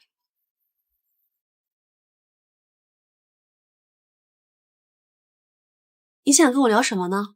你很漂亮，谢谢，但是有点太像我了。你有话就直说吧。莫婷待会儿就回来了，我们还要回家呢。对于你之前说我替身这件事，我替莫婷跟你道歉。我跟莫婷也是因为她妈妈不同意才被迫分手的，但是我没想到莫婷这些年跟我一样煎熬。说来我也该谢谢你，谢谢你在我不在这段时间一直陪着莫婷。所以你跟我说这些什么意思呢？我现在已经回来了，伯母也答应我不会再插手我跟莫婷的婚事。从今以后，我会好好陪在莫婷身边，简小姐也不会再委屈的做别人的替身了。这是一点心意，希望你能收下。这是一点心意，希望你能收下。原来我丈夫这么值钱啊！每个人都给他标好价格，可是我还没有穷到要卖我丈夫的地步吧？简小姐是不是误会了？这些不是买什么，这些只是给你的一些补偿。顾小姐，你还是收回去吧。你要想嫁给莫婷，那是你跟她的事情，你跟我谈没用的。简小姐，我希望你有一点自知之明，做别人的替身是不会幸福的。我这个人啊，就是缺点自知之明，所以你跟我谈是没用的，最好直接找莫婷。简晴，顾小姐，你还有何指教呢？你既然真的要死缠烂打纠缠莫婷，那我也不会对你客气了。看年龄应该比我小几岁，作为比你大几岁的姐姐，我奉劝你一句，插足别人的感情是可耻的，不会有好结果的。你插足别人的婚姻就不可耻了吗？莫婷，简晴现在是我妻子，她以后一辈子都是我妻子。我承认，和你谈恋爱的时候，确实在你身上看到简晴的影子。但是不管在恋爱当中和你分手之后，我从来没有什么地方对不起你。你撒谎！你既然喜欢他，你为什么不去找他？为什么要来追求我？你为什么不去找他？为什么要来追求我？因为当时他身边有他自己喜欢的人，而且我也没有破坏人家感情的癖好，话已经解释得很清楚了，请你以后不要再来玉家，更不要再来骚扰我的太太。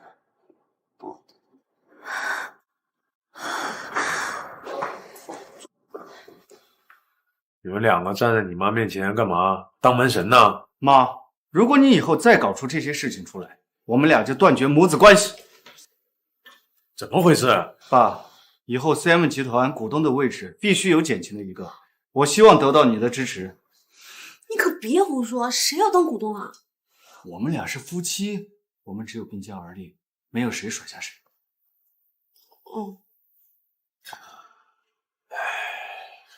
看到你们认真的对待婚姻，好好生活，我和你妈自然会很高兴。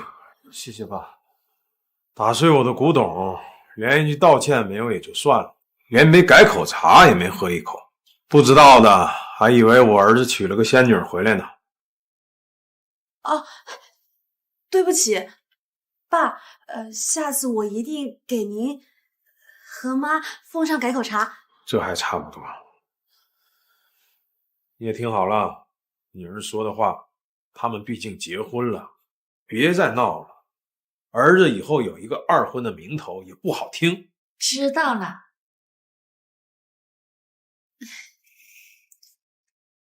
莫婷，我上学的时候什么时候谈过恋爱呀？你从哪儿听说的呀？你的小竹马不是吗？阿言，我从小跟阿言一起长大，太熟悉彼此了，怎么可能会呢？那你还让他亲你？亲我？怎么可能会呢？我跟阿言之间真的什么事情都没有。那你之前还谈过恋爱呢，我可没谈过。真的，我爸没去世之前，我爸妈都不让我早恋的。而且我爸破产之后，追我男生少之又少，我和我哥哥忙着躲债还债的，根本没心思谈恋爱。你可是我第一个喜欢的男生，开心了吗？哎，你干嘛呀，莫婷？我开心。哎，放我下来！我心里有使不完的劲儿。放我下来！我掉了！晴晴，有位女士找你，在会客室。哦，谢谢你啊。简小姐。苏小姐，找我有事儿吗？我找简小姐有什么事儿，你应该很清楚吧？叶玲玲是我朋友，我想要保她，还希望简小姐给我个面子。苏小姐，你哄骗我嫂子签的合约，我是不会认的。哄骗？你可别误会，我可没有哄骗你嫂子。你嫂子不仅没有被哄骗，她还额外朝我多要了200万，钱我给了，合同她签了。至于里面的条款她有没有看，跟我可没有关系。我会让她把钱还给你的。还钱？我看你嫂子可不像是会朝外吐钱的人，要不你让莫婷帮她还钱？就是不知道以后她会怎么看待你和你的家人。这事儿啊，其实很简单，只要你和莫婷把这份谅解书签了，这件事就全部结束了。苏小姐，你狗急跳墙呢？你骂谁呢？6亿的项目，纵使我跟叶琳琳有不共戴天的仇，她也没这个胆子敢拿这么大的项目下手对付我吧？能让她这么有底气做这件事儿的人，一定是能给她兜底，能跟 CM 集团实力不相上下的人指使她做的。我能想到这一点，莫婷自然也会想到。我想警察就更不用说了吧。苏小姐，你想拿一份糊弄的合约想拴住我，你想错了吧？我觉得叶琳琳可能都熬不到我签下谅解书的那天就会主动招供吧。简晴，你难道真的想看你嫂子坐牢吗？我会劝她还钱，至于她还不还，那是她的事儿，我做不了救世主。你把我想的也太简单了。就算你嫂子还钱，她也逃脱不了敲诈勒索的罪名。既然左右都逃脱不了，那我为什么还要坐在这儿跟苏小姐废话呢？苏小姐，你还是做好坐牢的准备吧。对了，听说进去之后生了。晴晴，你怎么这个时候来了？你今天不上班吗？莫婷呢？没跟你一起来吗？莫婷在上班。你怎么了？脸色这么难看？嫂子在哪儿？哎，晴晴来了。嫂子，你是不是还没把钱还给苏静书？什么钱？什么钱呀？你别胡说八道，我没拿任何人的钱，我就是转递了一下谅解书。苏静书已经来找我了。嫂子，你帮我哥打理公司，你应看得懂合同吧？你再仔细看看这份合同之后，你再决定要不要坚持不还钱。金培文，你脑子生锈了吗？谁教你不看条款就乱签合同的？哎呀，签了也没什么嘛，对方只是要求晴晴和玉墨婷出具一个谅解书，然后你这合同签了就没事了嘛。我上次跟嫂子说过了，我不会签，莫婷也不会签。嫂子，你原封不动把钱还回去，兴许判的时间还会短点。你故意的是吧？你联合外人故意来搞我是不是？你就想把我弄进监狱，然后好给你哥找一房小的是不是？嫂子，你简直不可理喻！这么多年我多么尊重你，你应该心知肚明吧？我不想听你说那么多，你何必拿了一个小小的破谅解书跑来为难我？6个亿的项目换嫂子手中的700万，嫂子，如果是你会签？那你就拿6亿去换我坐牢是不是？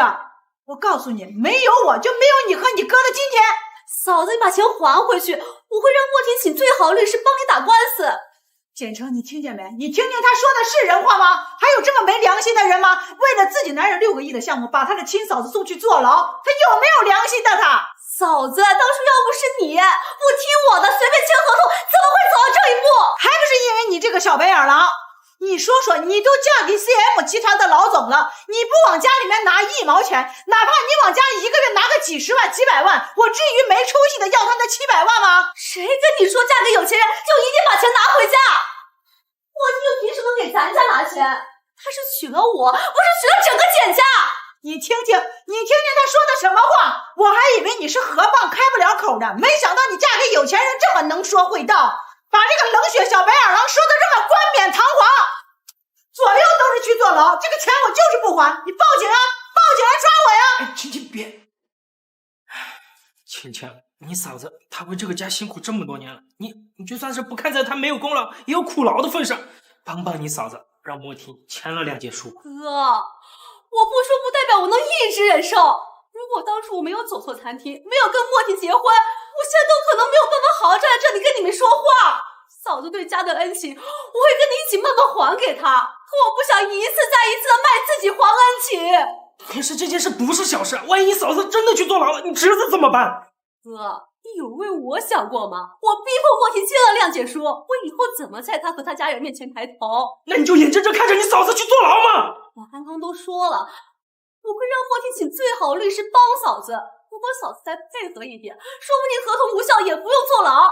你也说了是说不定，万一你嫂子真的被判刑了怎么办？晴晴就当给哥哥一个面子，算哥求你了。哥，你这真逼迫我吗？那你就眼睁睁看着我的家散掉吗？哥，你为我想过一次吗？结婚，我顺从了你们的意思，你们有为我今后日子着想吗？我好不容易跟莫婷心意相通，能够好好过日子了，嫂子却背地里偷偷接下700万。她借钱的时候，有为我今后的日子着想吗？没有，从来没有考虑过，一次都没有。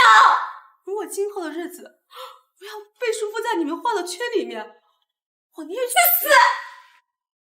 我宁愿去死！你要是再胡说八道，就给我去爸的坟前跪着！可别，他这么有节气的一个人，可看过这么白眼狼的女儿。晴晴哥刚才……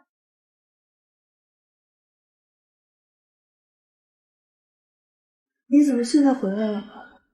总裁夫人翘班告状都告到我这儿来了，打电话也不接，所以我回来看看啊。怎么了？不开心？没事。没事呢。你的脸怎么了？谁打的你？没怎么，我先去做饭了。我再问一句，谁打的你？是我哥。你做的没错，错的是你哥哥嫂嫂。那你是不是很讨厌我和我家人了？傻瓜，我喜欢的人自始至终只有你，所以你的家人怎么样和我没关系。其实只要你开心，你哥哥嫂嫂给你道个歉，我出具一份谅解书没什么问题啊。但是他们动手打你，我绝对不允许。可是我哥可能是怕我侄子没有妈妈照顾，他也不是自私就是自私，你不用替他们开脱。那接下来该怎么办？出具谅解书我真的很不该。那就不出，你把苏静书约出来，接下来交给我来办。你要怎么做？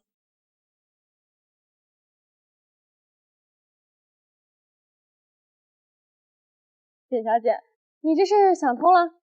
托苏小姐的福，这2天我家是很是热闹，我不想通都难。早知今日何必当初呢？谅解书呢？你这是什么意思？我记得我在电话里跟你说过，我出谅解书，你把合同原件给我。苏小姐，你的合同呢？我也说过了，只要你和玉墨婷出了谅解书，我这份合同自然是无效的，除非你们出的是假的。谅解书我可以现场给你检查，但我要先看到原件。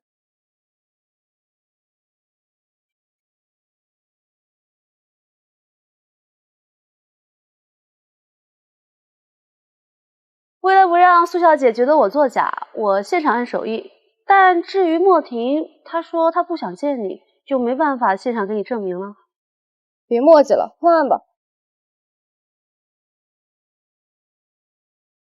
哎，苏小姐，我很奇怪，当初你让叶玲玲陷害我，你应该是做了2手准备啊，怎么会没有钱给叶玲玲赔偿呢？为什么要大张旗鼓的让我签谅解书呢？你不是那么想嫁给莫婷吗？难道你不怕莫婷对你印象不好？既然他玉墨婷看不上我，我苏静书何必在他这一棵树上吊死？既然如此，我又何必在乎我的印象在他那里好与不好呢？那你为什么还让他陷害我呢？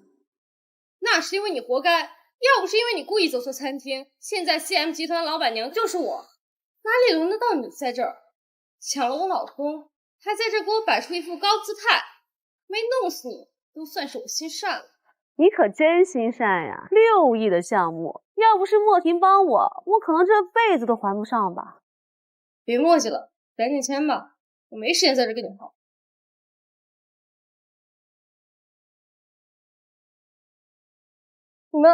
你们在这儿做什么？等苏总。等我干什么？到时候你就知道了，这是逮捕令。我有玉墨婷和简晴的谅解书，你们不能抓我。苏小姐，你堂堂一个跨国公司女总裁，怎么不会看合同内容呢？谅解书里可没有谅解你，我要谅解的可是叶玲玲。你刚刚坦白，应该算条了吧？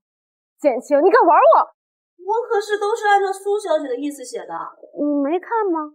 你贱人，我不会放过你的。苏小姐，请吧。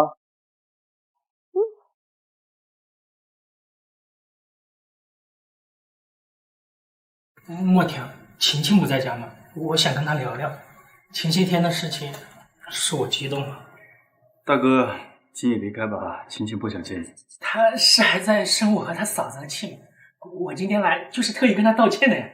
道歉就不必了，请大哥把这份合约签了。这是什么？莫婷，我很感激你对晴晴对我们简家的帮助，但是晴晴是我的亲妹妹，你不能替她做决定，让她跟我断绝关系，就连国家都没有这种法律。是没有这种法律，所以我拟了这份合约作为我们私人的约定。大哥请放心，晴晴她是见过这份合约的，她同意。另外，关于母亲的医药费和赡养问题，咱们2家摊在桌面上来详聊，除此之外就没必要再联系了。之后我会叫人给你转2000万，作为你们夫妻2人运营公司的资金，我想完全足够了。就算是这么多年来你们2人对晴晴的照顾。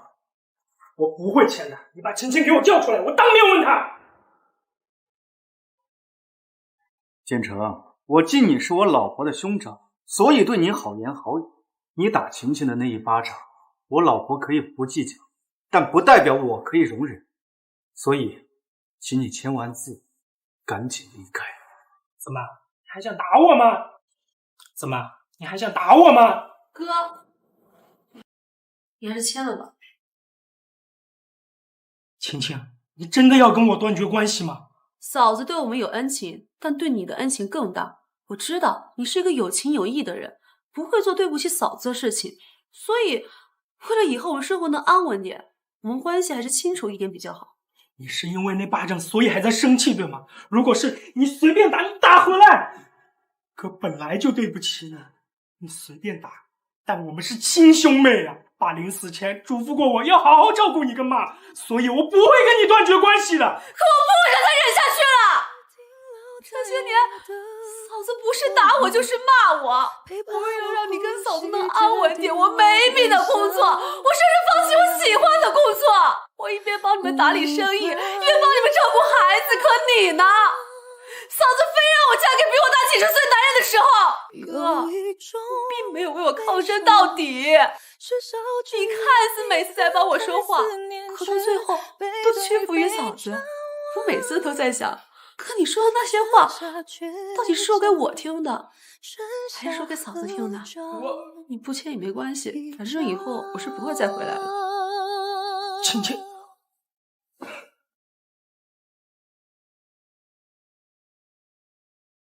来来，笑起来，笑起来啊！四个亲台下嘛。好，帅哥，谢谢啊，晴姐。谢谢你嫁给我。莫婷，也谢谢你娶了我。对了，你什么礼物？我服你。真的？真的呀？啊！你轻点，轻点。哦，对对对对对对。姐姐，我爱你。我也爱你。